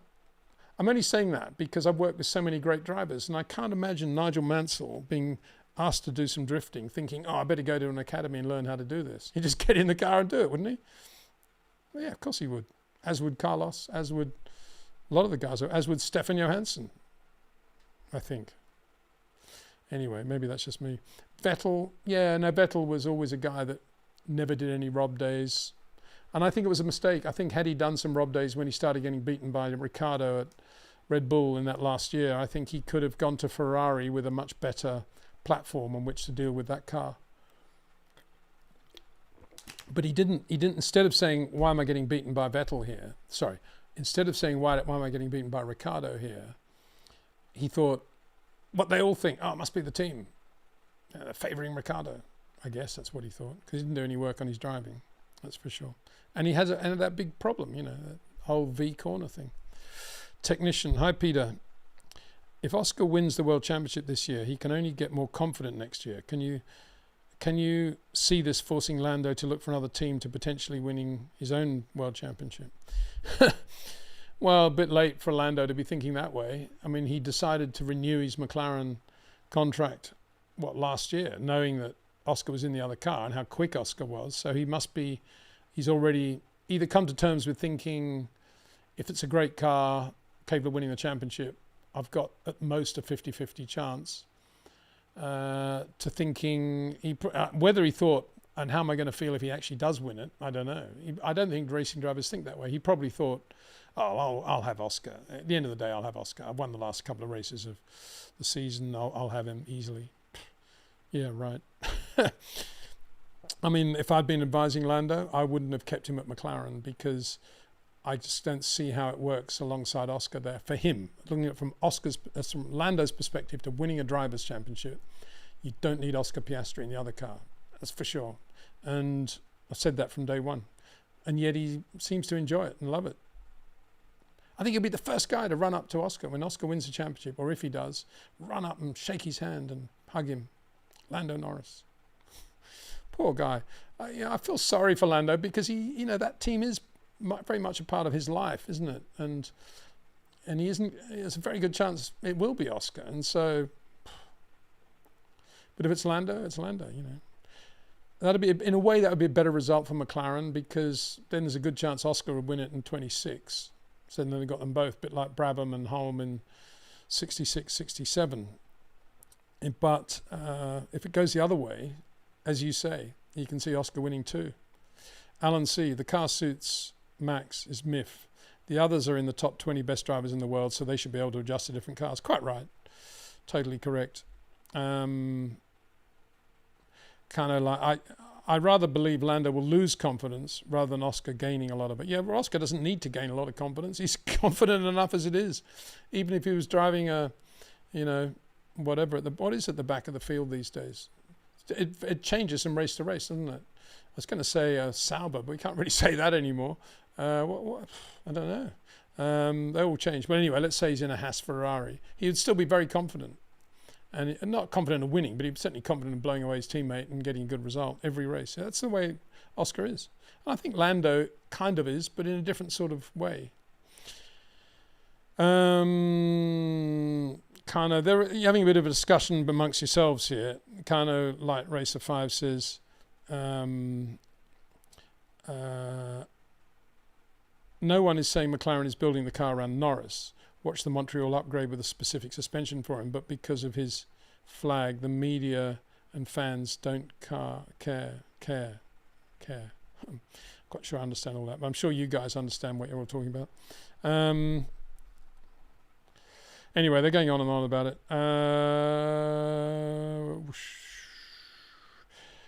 iRacing Aussie, good evening from Perth, Western Australia. Peter, g'day. Nice to have you on board. Johnny Herbert had some good peaks in Formula 1, Monza 94, 97 season, briefly at the end of 99. Did you see him live before his accident in F3000? Oh, yeah. Yeah, I saw him from Formula Ford upwards. I was quite a big Johnny Herbert fan. I remember saying to my mate Ross Cheever, who is still one of the fastest racing drivers I've ever known, fabulous racing driver. And I said when he was about to go to Japan to do F3, which he won big time, and then Super Formula, which he won big time, I said, so who should I be watching back in Europe, in England? He said, oh, Johnny Herbert, he's good, watch Johnny. And so I did. Yeah, I've known Johnny and watched him for a long time. I was at Brands when he had that big shunt, and I've always got on with him, liked him, good bloke, good racing driver, you know, just didn't mess around, didn't really get too involved with it all. He did, I mean, he's quite technical and quite used his brain, is very good, but he didn't go on about it. That's fine. He had a laugh, which is good, which is what you want. So yeah, good driver, quite oversteery, late turn in, as you'd expect. It's Carlos Sainz-y, I would say, but very good at keeping it on the island and consistent too, very consistent. Could get into a groove and just stay there. And he says, how much did this is iRacing, how much did Johnny change in speed pre and post Brands Hatch? Oh, I don't think that much. No, I think he kind of, not many guys could do it, but he kind of shrugged off the whole leg thing and the limp and made a joke of it and carried on. I never got the impression that it was a slower Johnny, nor actually with the Alan McNish shunt. I was at that shunt too when he had that huge shunt in 3000 at Donington. I was not far from the scene of the accident there. I was standing at the end of the straight, and he came out of that quick right-hander, and I think he hit another car. He was passing it or something. The guy moved over on him, and he just somersaulted and went off the track down into a road, an access road, which was a tunnel going under the tunnel of the track. And the car ended up there, and I was one of the first on the site actually. And then, but he was super quick after that, Alan McNish. And he also had that big one at Suzuka as well, didn't he, in the Toyota, in the race morning. And he didn't slow him down at all. They were the days, you know, massive shunts. Yeah, okay. What's next? Volt says, thank you for getting Rob on. Amazing stuff. Thank you very much, Volts. Yeah, I was a bit discombobulated by that one saying the sound is terrible. And I just said, please make allowances for it. And I've gone to a lot of trouble to put those subtitles in. So, you know, it's a bit odd that person said, the sound's bad. What do you want? And when you say the sound's bad, you mean the sound's bad even for a 14-year-old Nokia mobile phone? Is that what you're saying?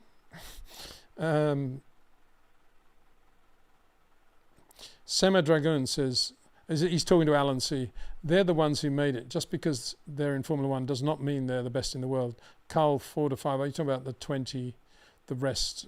Yeah, okay. It's all this discussion about how many drivers could go well in a Red Bull. Alan C says, just to be clear, I was a little bit of a Lando fan, as in I have nothing against him, but won his mistake after mistake last season, and yes, our terrible British media bias has put me completely off.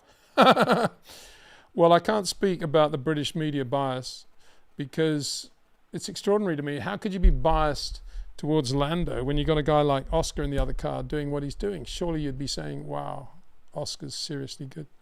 It reminds me a little bit of, well, I mean, there's so much bias on the commentaries of all sports these days. I was watching the rally from Chile at the weekend, and the bias on that was just ridiculous.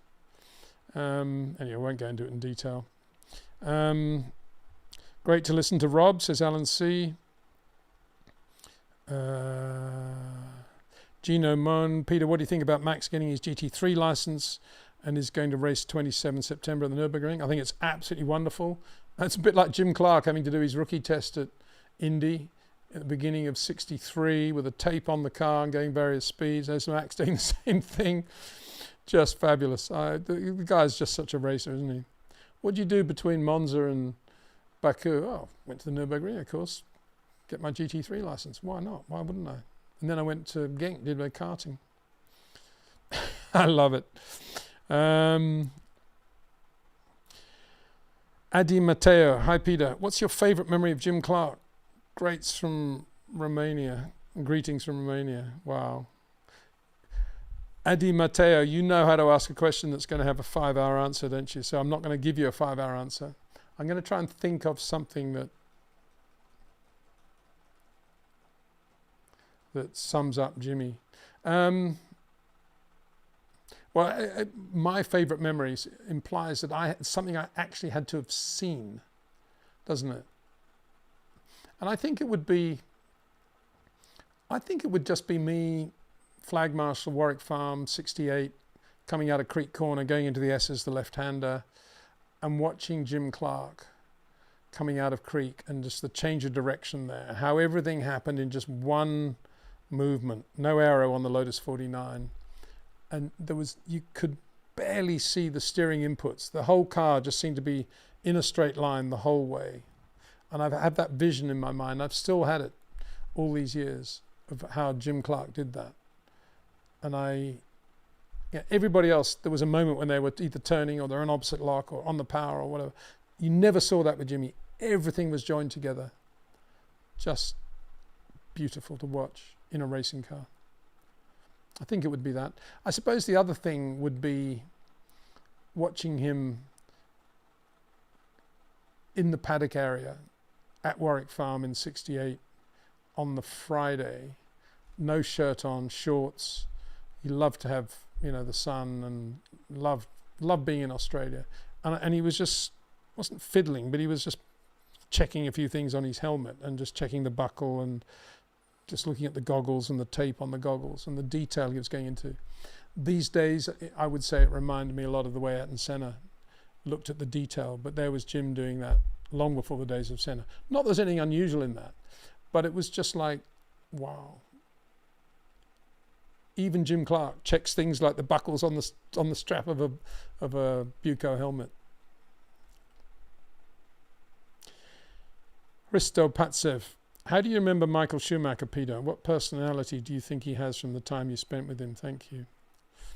Yeah, lovely guy. I'm not saying that with the benefit of hindsight. I'm saying it because I always got on well with Michael, and I loved the way he drove, and we had some very good conversations away from the racetrack, away from the microphones. And I like to think, and I'm pretty sure I'm right, that in the years when the British bias was trashing Michael winning world championship after world championship at Ferrari, we in America working for Speed were doing a very good job, I think, describing the way Michael was winning those races and giving a lot more depth and substance to what he was achieving than you would have got on British TV.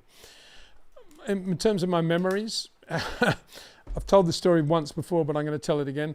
I was lucky enough to do a shoot with him once at Mugello in some sort of Ferrari, and 365 something or other, 375. It was had a bit of a rear seat. I'm not very good on modern Ferrari numbers, but paddle shift thing, Michael driving it at the end of a test day where he'd been testing all day with the F1 car. And I was sitting next to him. We did a few laps in Mugello, and Darren Heath, the F1 Racing magazine photographer, was out on the back of the circuit. Lovely circuit, Mugello. So many nice corners. And anyway, Michael was doing his thing and totally sideways out of turn one, sideways the next one, but beautifully done. Nothing aggressive in terms of the spikiness. Everything was just perfectly balanced. And as we were going down, there's a very quick right-hand left section before the second half of the lap. As we were going into that, Michael said, we're doing about 90, I guess, miles an hour, and the back end's out, and he's going into this right-hander, and he's sliding in this Ferrari. And he says, "Where is your photographer?" And then he said, "He's over there." And he'd seen him out of his peripheral vision, and he's on opposite lock on the Ferrari. I thought, yeah, okay, that's nice. And yeah, just I would say, very natural, normal guy, but surrounded by so many people all the time. It's a bit like Lewis and Max today, so many people. You just think, can't be bothered to queue up to talk to him and all this rubbish. So, yeah, just a great guy. I saw him racing karts at Kirpen. Very good. Good attention to detail. Nice visor, bubble visor. Nice rain jacket he had. Shoes, made sure the soles were dry, and just generally very good, very good in the wet. Not all I would say about Michael, yeah, massive amounts of opposite lock when needed, but nothing was spiky. Everything was beautifully in proportion to as Rob would say, the correct rate of input. Yeah, great guy. Nick thinks, hi Peter, I heard Adrian Newey said that Mansell would have won the 95 title in the Williams. Do you think this would have been possible considering how good Schumacher was that year? Yeah, I do. I think Nigel could have won it. He could have won 3 or 4 championships actually, particularly in a Newey car. I think he would have got a lot out of that car. And he could race against Michael for sure. He could race against Ed, and he was as good as anybody out there. So I think he could have. But again, Nigel would have needed, and I'm not sure he would have got it, the setup he had at Williams in '92, which was Frank basically saying, okay, you win, Nigel. It's your team. You are the number 1 driver. Riccardo Patrese in the other car. Let's go for it. And Frank immediately changed that for '93. Alan Prost, got to have Alan Prost. Admittedly, Elf and Renault were pretty much into that. And then, so for Adrian to say that, it presupposes that he's still got Riccardo or somebody, or Damon maybe in the other car, and not Alan Prost or somebody else. So a few things, Lindblad to Formula One, Kenya East. Yeah, I'm sure he looks like a Formula One driver already, doesn't he? As I said on one of the live streams, I think, or Cameron maybe, when in the green room after the Monza sprint race, he just looked like a Formula One driver. His body language, the way he was talking, and the sort of everything. Whereas dear old Leo Fornaroli was a bit klutzy and a bit sort of, I'm still a young guy. Totally refreshing in my opinion, and that's one of the reasons he's driving so well, in my opinion, that he's not already a Formula One star, and I kind of like that. But Lindblad looks like he can definitely handle it, and he's destined for Formula One. Yeah, it seems to be the guy that Red Bull love at the moment. Gino Mon, Peter, in the current era, Formula 2 drivers get a lot of praise early season, but it seems that a lot of young drivers can't handle the pressure and start to do worse.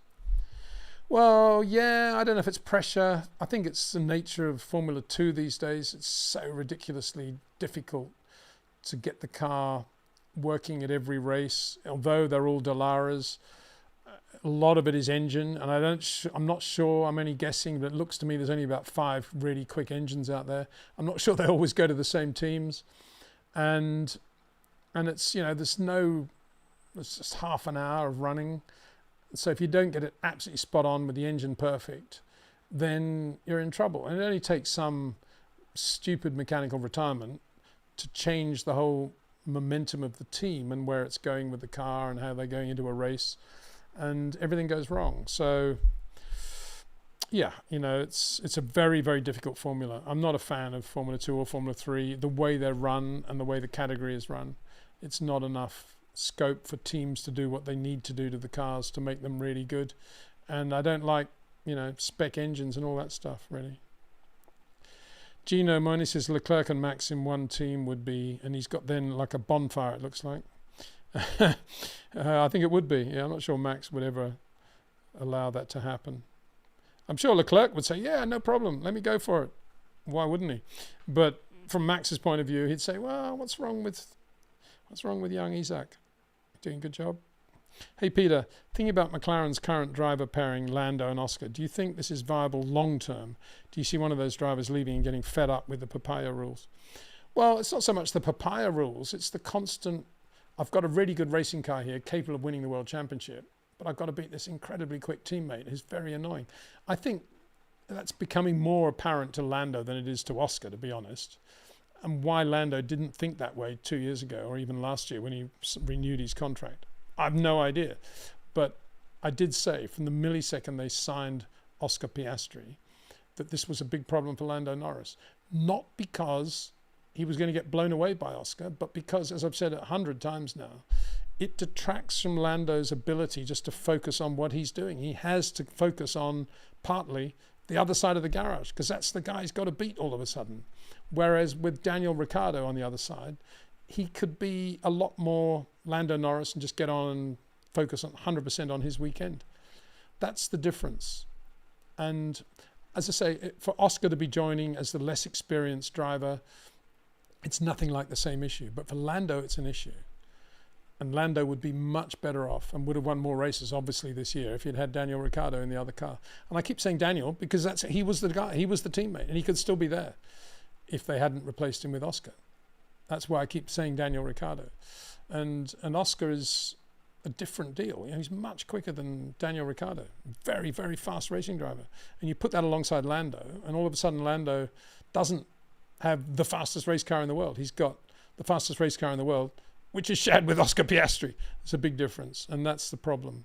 And there's no way around that. From Lando's point of view, in a way, the pressure would be off if McLaren don't have a great championship-winning car next year and they're fighting to finish 3rd and 4th. Then you could say, oh, great driver pairing.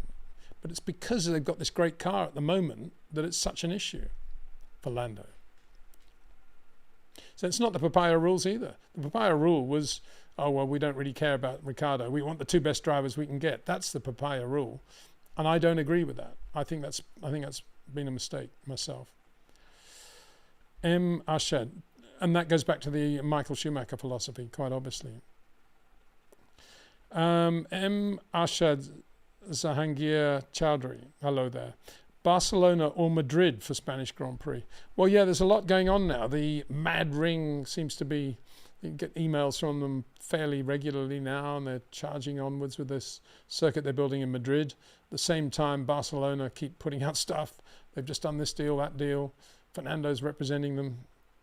So a bit of a Spanish battle going on there. I guess at the end of the day, it'll all come down to money, and still a massive amount of money needs to be spent in Madrid to make it all happen. And all the indications are that is going to happen. But I'm amazed that it is, to be honest, given the amount of money that's going to need to be invested. Is invested the right word? Maybe they need to get that company that Red Bull have got now, investment management, look after their money, try and get some money while they've got it. Or Barcelona, which I guess have got less money, I would imagine. But, it could become a whole Catalonia v Madrid thing. I don't know. We'll see. Sarosh Soman. Hi, Peter. I would request people to watch the battle between Max and Leclerc at Spa 25 and Brazil 24. Wet race and no DRS. The racing was pure. Gave an equal opportunity for defending. Go away, DRS. Well, there's a great comment from Sarosh. Thank you very much. Yeah, DRS is, as you know, not on my list of things that I like at all. And you're absolutely right. The wet is one thing. The opening lap of a race is another. No DRS then. And quite often, as we see at places like Monza, where the DRS effect is less, the racing is just as good. So I say racing, the race is as good. And nobody would deny that it was a great weekend of racing at Monza, I think. So yeah, I don't like this whole DRS. And I think one of the worst circuits for DRS actually is Baku, because I can't stand, from a safety point of view, from a hairs standing on my arm point of view, I can't stand that speed differential they have going into the braking area at turn 1 when they're coming towards the pits there, and they're absolutely flat out, and the car behind has got the DRS open. Obviously, there's going to be a natural tow anyway, which is then magnified, I don't know how much by, but a factor of probably 4 or 5. So the speed differential as the car with the open DRS passes the car in front is what? At least, I would say, if you're talking, say, 330, you're going to pick up at least 20 kilometers an hour, maybe more. And that is a huge speed differential at that speed. And it only takes one driver to get it slightly wrong, a Lance Stroll doing what he did to Fernando in Austin, and all hell will break loose. And that's totally unnecessary. We don't need DRS there because we have enough speed differential from the natural tow anyway. It's just playing with fire, and I hate danger when it's on the straight, flat out in 8th gear. I do not enjoy that at all. I don't see that as part of the fun of Formula One. Speed differential and straights, to me, are absolute anathema. AB says, Peter, your views and rumours on Max racing at the Nürburgring, isn't it exciting? A world champion being a true racer defines his greatness and human talent and ability. Yeah, absolutely. Totally for it. And congratulations on Red Bull on allowing him to do it as well. I think it's excellent. Jeffrey B. Hi from Vietnam, Peter. biggest rookie grid in years. What current rookies will still be on the grid in 5 years? Well, for sure, Isaac Hadjar. If you count Behrman as a rookie, which he isn't technically, but if you do count him as a rookie, then I would say Oliver for sure. And the others, you know, slightly less. I suppose Kimi Antonelli, Mercedes keep him. I mean, if Toto Wolff sacks Kimi Antonelli after Baku for whatever reason, is he going to get a drive somewhere else in Formula One in 26? Answer no. So, you know, if he's not at Mercedes, he could be in trouble. If he's not in a Mercedes, who else would hire him? Unless he's got a big bag of gold. So, yeah, he's on the edge, I'd say. But those two, I'd say the standouts would be Behrman and Hadjar.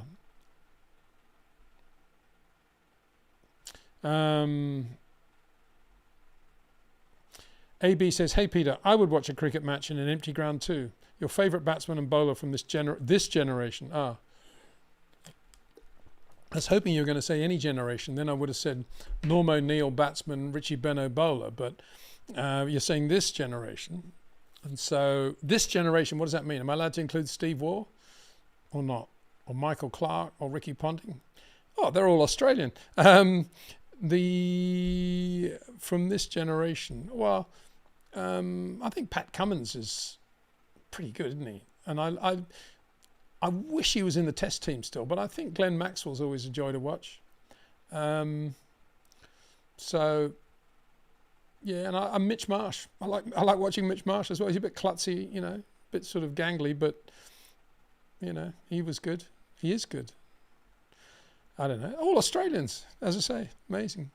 Better move on quickly from this one. Peter Mann says, hello from Denver, fellow Peter. Hey, hi there, buddy. Good. Denver, another of my favorite places.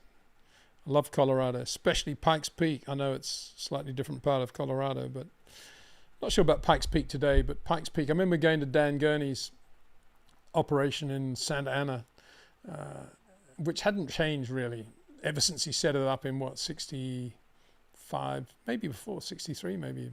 Anyway, one of the pictures in his office was of Pikes Peak. It's of Bobby Unser, I think. And he's in some sort of sprinter, you know, front engine thing, mega quick, 800 horsepower probably. I'm not sure it even had a roll cage.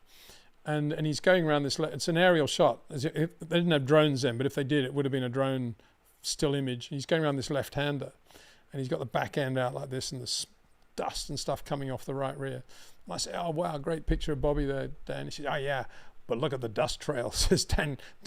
And sure enough, you look at the picture, and it goes back sort of 9 corners. You can see the dust all the way up to that corner. Dan just loved it. Pikes Peak.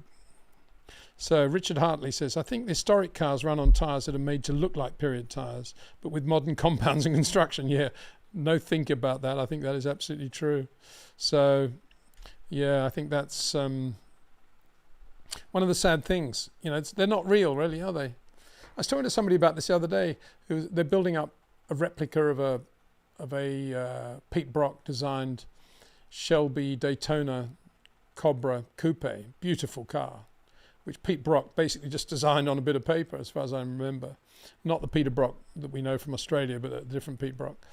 And he was saying, you know, how nice they are to drive. And I was reminding him that Adrian Newey had one and did one, which I think he raced with Brundle and maybe Kenny Brack at Goodwood.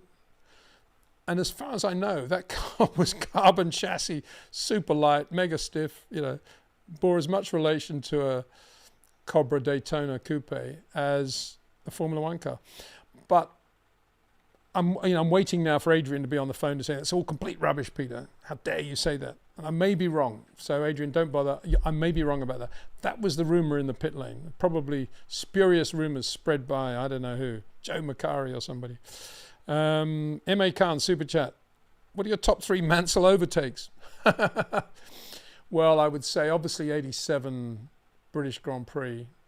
No question about that.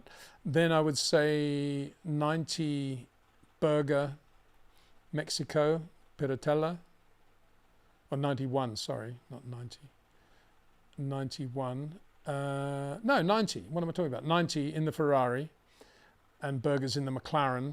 Berger having had him off at Tamburello in the San Marino Grand Prix on the straight at 8th gear, 7th gear. Well, how many gears did they have then? 7, I think. And then Nigel doing a 360 on the grass at Tamburello, then continuing and setting his own personal fastest lap a lap later before retiring. Anyway, he got his own back on Berger at the Peritella in Mexico that year. So they're 2 great ones. Then I would say one of his 14 overtakes in the 85 Portuguese Grand Prix in the rain, when he started from the pit lane and finished 5th.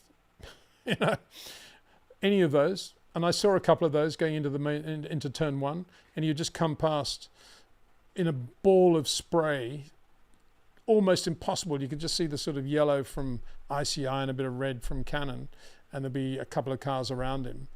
And then you just see Nigel's wing going off down the inside in this ball of spray and passing 2 cars going into turn 1 in this, you know, with total blindness, virtually no visibility. So it would have to be one of those, I think.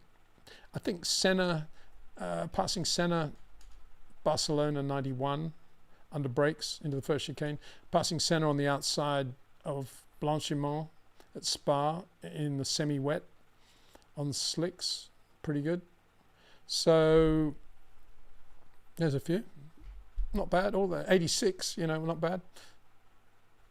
Very good. Nigel, so many overtakes. I'd love to say something really obscure. Formula, got to think of some Formula 3 one. I know we better move on briskly, but anyway, there's a few, more than 3 anyway. Thanks very much for that question. Appreciate it.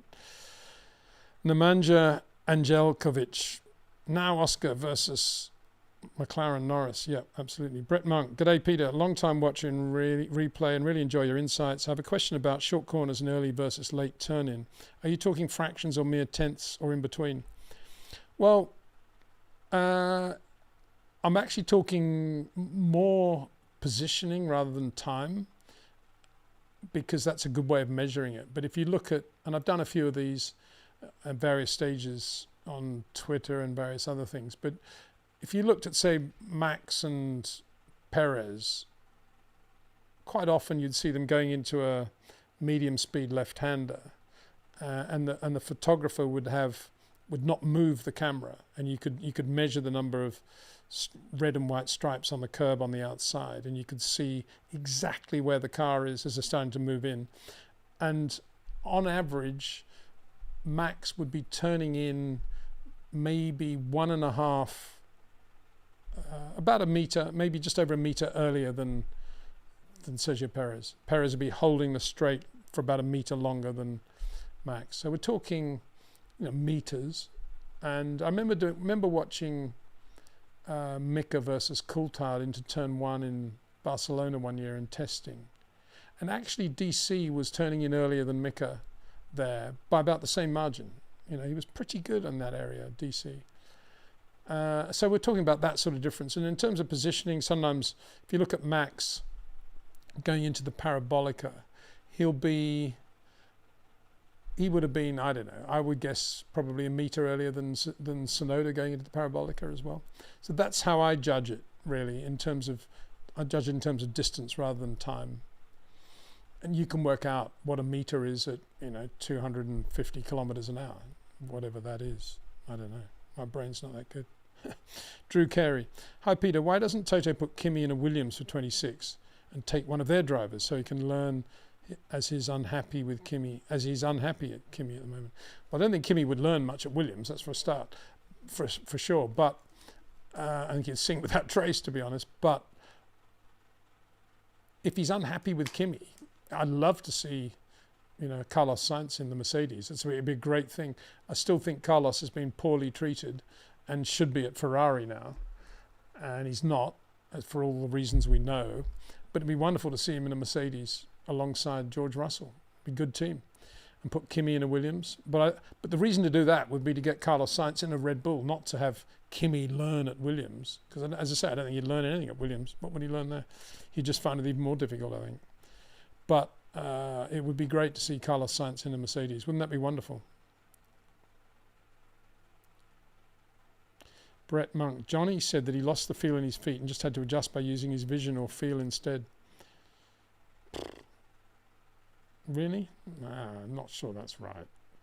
if you don't have feel in your feet at all, to the point where you're doing everything visually, no, that's not going to happen. You're going to feel brake pedal pressure in and out. You're going to feel throttle modulation. Yeah. Sema Dragoon says the sound was fine, Peter. Thank you very much, Sema. Yeah, I was a bit disconcerted that the sound. He said the sound was terrible. Well, I know the sound was not good. That's why I tried to improve things. So, where are we going? Blade Bowman. I don't remember track limits being an issue until recent years. What changed? I want the drivers to use all the track and more, not have the lap taken away by a tennis judge looking at the line. Well, what changed was that they don't want them to hit anything more and more. They want to have lots of space outside the corners if they make a mistake or something goes wrong. And because of that, drivers will always use whatever they can in terms of the road. And so you have to have a track limits thing to prevent them doing that. Now, old stagers like Rob Wilson would say, well, I've got the best way of having a track limit. You just put a brick wall there. Then they won't go over the limit. And he's right. And of course, that's what racing metaphorically used to be like. You know, no track limit issues at Spa on the old circuit, because if there is, you go off, you hit a tree. But these days, we don't want any obstacles there to hit. So therefore, this is a generalization, so therefore we need to have some way of policing the bits of track they do use. So the track limits thing has come into play. Now, a tennis judge looking at the line, it's interesting you mentioned that, because when Alex Moreno had that horrendous shunt in Monza in GP3 and went, Alex Peroni, sorry, Peroni, went over the guardrail at the outside of the Parabolica and landed upside down on the guardrail, basically, all because he'd hit a sausage curb coming out of the Parabolica and launched the car in the air. I said vehemently at the time that those curbs are totally ridiculous, much too dangerous, and that Formula One, and therefore F3 and F2, is quite capable of financing a proper sensor system under the track to measure if cars are going over the track limits. Something that already Jonathan Palmer was doing at all his circuits in the UK. And that was quite a while ago. So we have all the technology for that. And I said at the time, and it's great television in a way, because what you could have is a camera under the sensor thing, and you see the car going over, and there's suddenly a thing come up, warning, track limits business, and they go to a little cutaway of underneath looking at the tyre, whether it's actually over the line or not. Quite good television, but they never did any of that stuff. I think they do use sensors periodically, and not everywhere though, I don't think. And so I think Formula One still has a lot of ground to make up there, to make it part of the TV show and make it compelling viewing. And it's not every corner anyway, so it's not that difficult to do. They'd probably say, oh, very expensive, very technical. Well, everything is expensive and technical in Formula One, so what's new there? Excuse me. Yeah, that was a real cough. I shouldn't be coughing into the mic either. Right, what are we doing here?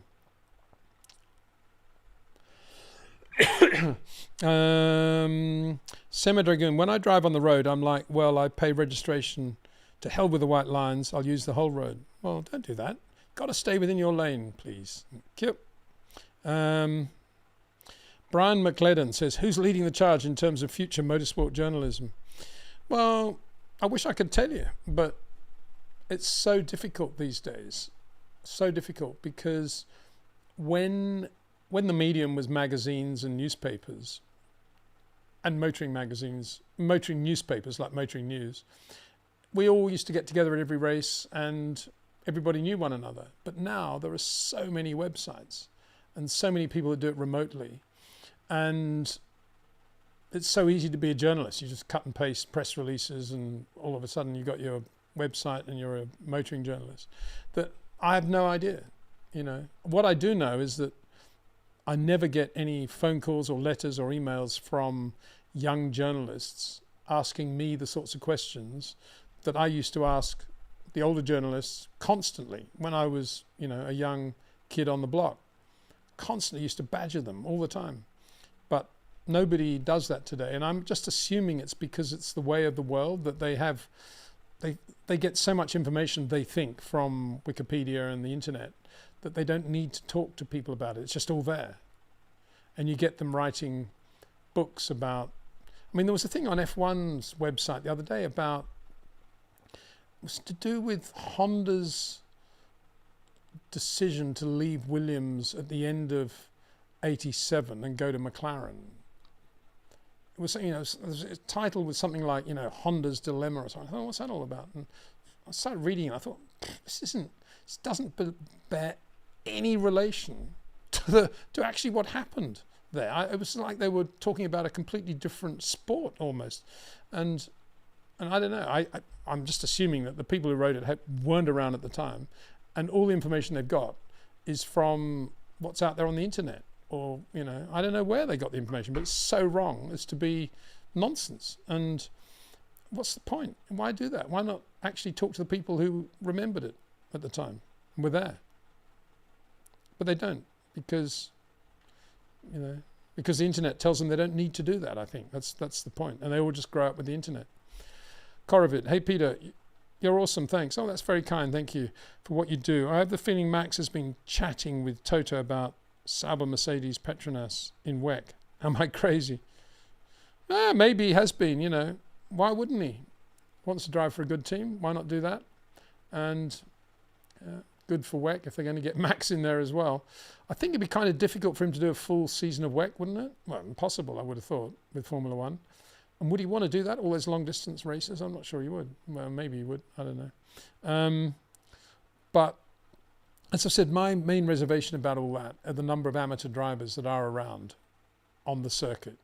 And you know, to me, if you're Max Verstappen, have fun in cars, go to great circuits, but you want to stay away from amateur drivers whenever possible, please. Yep. Yeah, I didn't mention Bortoleto. You're right, Richard Hartley. I didn't mention Bortoleto. He's been outstanding too. I knew there'd be somebody I'd forget when you ask about rookies. Bortoleto has been very good. I wouldn't have said he's absolutely as good as Hadjar, but he's definitely, you know, very, very classy driver, and will definitely be there in 5 years. So, yeah, apologies to all the Bortoleto people out there. He should definitely be included. And thank you, Richard, for mentioning that. Sarosh Soman, Peter, can the teams do unlimited testing on previous year cars, 23, 22? That's a good question. I think the answer is no, because I think it's related to tyres as well. And I think Pirelli only provide tyres for X number of tests in a year for those sorts of cars. Again, it's something I need to check. I'll tell you something I did check the other day with my friend Mark Slade, very good race engineer. Everybody probably knows the answer to this question, but do you know why sometimes in free practice they come into the pit lane and then just go out again? They don't even stop. Do you know why they do that? I didn't actually. I was thinking, why do they do that? I've been thinking that for a couple of years. Of course, the answer is a very simple answer. When they've done a couple of push laps or even one push lap, they want to get the temperature out of the tyres as quickly as possible. And if you go through the pit lane, they're going much slower than they could ever go on the track for that length of time. So you're getting more temperature out of the tyres. That's why they do that. So that's that. But it doesn't actually answer the other question. But I need to check that other point. I think it's a Pirelli-related answer, because there's no point running on Avons or something, is there? Sarosh Soman, Peter, are the drivers themselves the correct people to explain how they drive? I saw a clip of Leclerc saying that brake in a straight line and turn, but that was for PlayStation, so it got me thinking. Yeah, well, I think if you're Charles Leclerc wanting to give advice to PlayStation viewers, or indeed young drivers getting into a Formula Ford or a Formula Fiat or whatever it is for the first time, that's what you would say. That's what I would say. That's probably what Rob Wilson would say. You know, brake in a straight line, turn in, there's the apex. Because they don't want anyone to get hurt, and they want everybody to sort of basically get a feel for what the apex is all about. And as Rob says, you know, it's a right-hander. We all know that you approach it from the left-hand side. What we're talking about with Charles and the way he drives, and Max and others, and what Rob is talking about is absolutely at the top of the profession. It's the difference between, if you're a tennis pro, it's the difference between the slice or the topspin on a particular running forehand or any other detail like that. That's what we're talking, incredibly precise detail. But the level of PlayStation, yeah, of course, you just break in a straight line and turn in. I'm not surprised he said that. Sema Dragoon, the picture above your bookshelf to your left, is that from the Mila Milia days? Ah, that picture up there, no, that's the start of the 59 Tourist Trophy at Goodwood, taken by Jesse Alexander, with Jack Brabham in the centre seat, little Cooper and Phil Hill giving it welly in the Ferrari. And it's a lovely Jesse Alexander pic. Great American photographer that I met a couple of times, and there was a Jim Clark, famous Jim Clark picture he took of Jimmy after the, well, it was actually after the 62 Belgian Grand Prix, and Jimmy's sort of looking into the middle distance, and you can see the marks on his face and everything. And it was in an exhibition that Jesse did, and in the caption it said Jim Clark after the harrowing experience of the 60 Belgian Grand Prix when 2 drivers were killed. And I wrote to Jesse and said, amazingly nice picture. Actually, that's 62, not 60, because you can see the marks on his face that it's the panorama goggles that he only raced for the first time in 62, and not the smaller goggles that he had in 60 and 61. And to his credit, about 6 weeks later, I get this lovely rolled cardboard thing from Jesse saying, Peter, you're absolutely right. And I've still got it here, the picture, same picture of Jimmy, but he's put a line through the caption and it's got 62 on there and says, thanks so much, Jesse, or something like that. So yeah, great guy, great photographer. Love his work. So, that's what that is up there. Jeffrey B. I remember years ago, most tracks had gravel traps. They were converted to asphalt runoff because fans were upset their favourite driver was out of the race. Bring back the gravel. Well, yeah, we had plenty of things before that. What about catch fencing? And, that did as much damage as it did saviour, I think. A number of drivers that sadly got hit on the head by catch fence poles.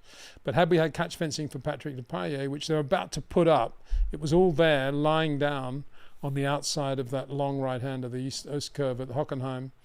It was all there. And Patrick was testing like 10 days before the race, and there was no catch fencing when a tyre failed and he went off and hit the guardrail. Very, very, there you go. Richard Hartley says, Richard knows much more than I do about all this. Testing of previous cars is quite restricted. Cars must conform to the original regulations of that season. Well, there you go. That includes tyres. So there you go. Samed again, thanks, Peter. Anyway, thanks so much for everybody. It's now, whatever it is, 1:45 Spanish time. And so that means I've done 11:30, 12:30, 1:30. I've done 2 hours. I can't believe it. And I think I need to get on, take Dexter out for a walk apart from anything else. We've got lots going on here with, got a new car coming pretty soon, which will be fun. A few things I need to sort out with that actually, but I'll once we've got it, I'll explain what they all are. And what else? Yeah, a few other projects happening. So I need to get on with those, and lots of work. So thank you very much for watching, everybody, and being a part of this. Thanks to Jetcraft, to TrackNinja, to OEM Exclusive, and to RSE Watches for their support. Brilliant to have them on board. And of course, you, the viewer, for your comments and questions. See you again over the weekend. I'll be doing the 3 videos from Baku when we will see, maybe, hopefully, if we have an answer to the question, have Red Bull really closed the gap to McLaren? I think we'll get the first proper taste of that in Baku this weekend. See you then.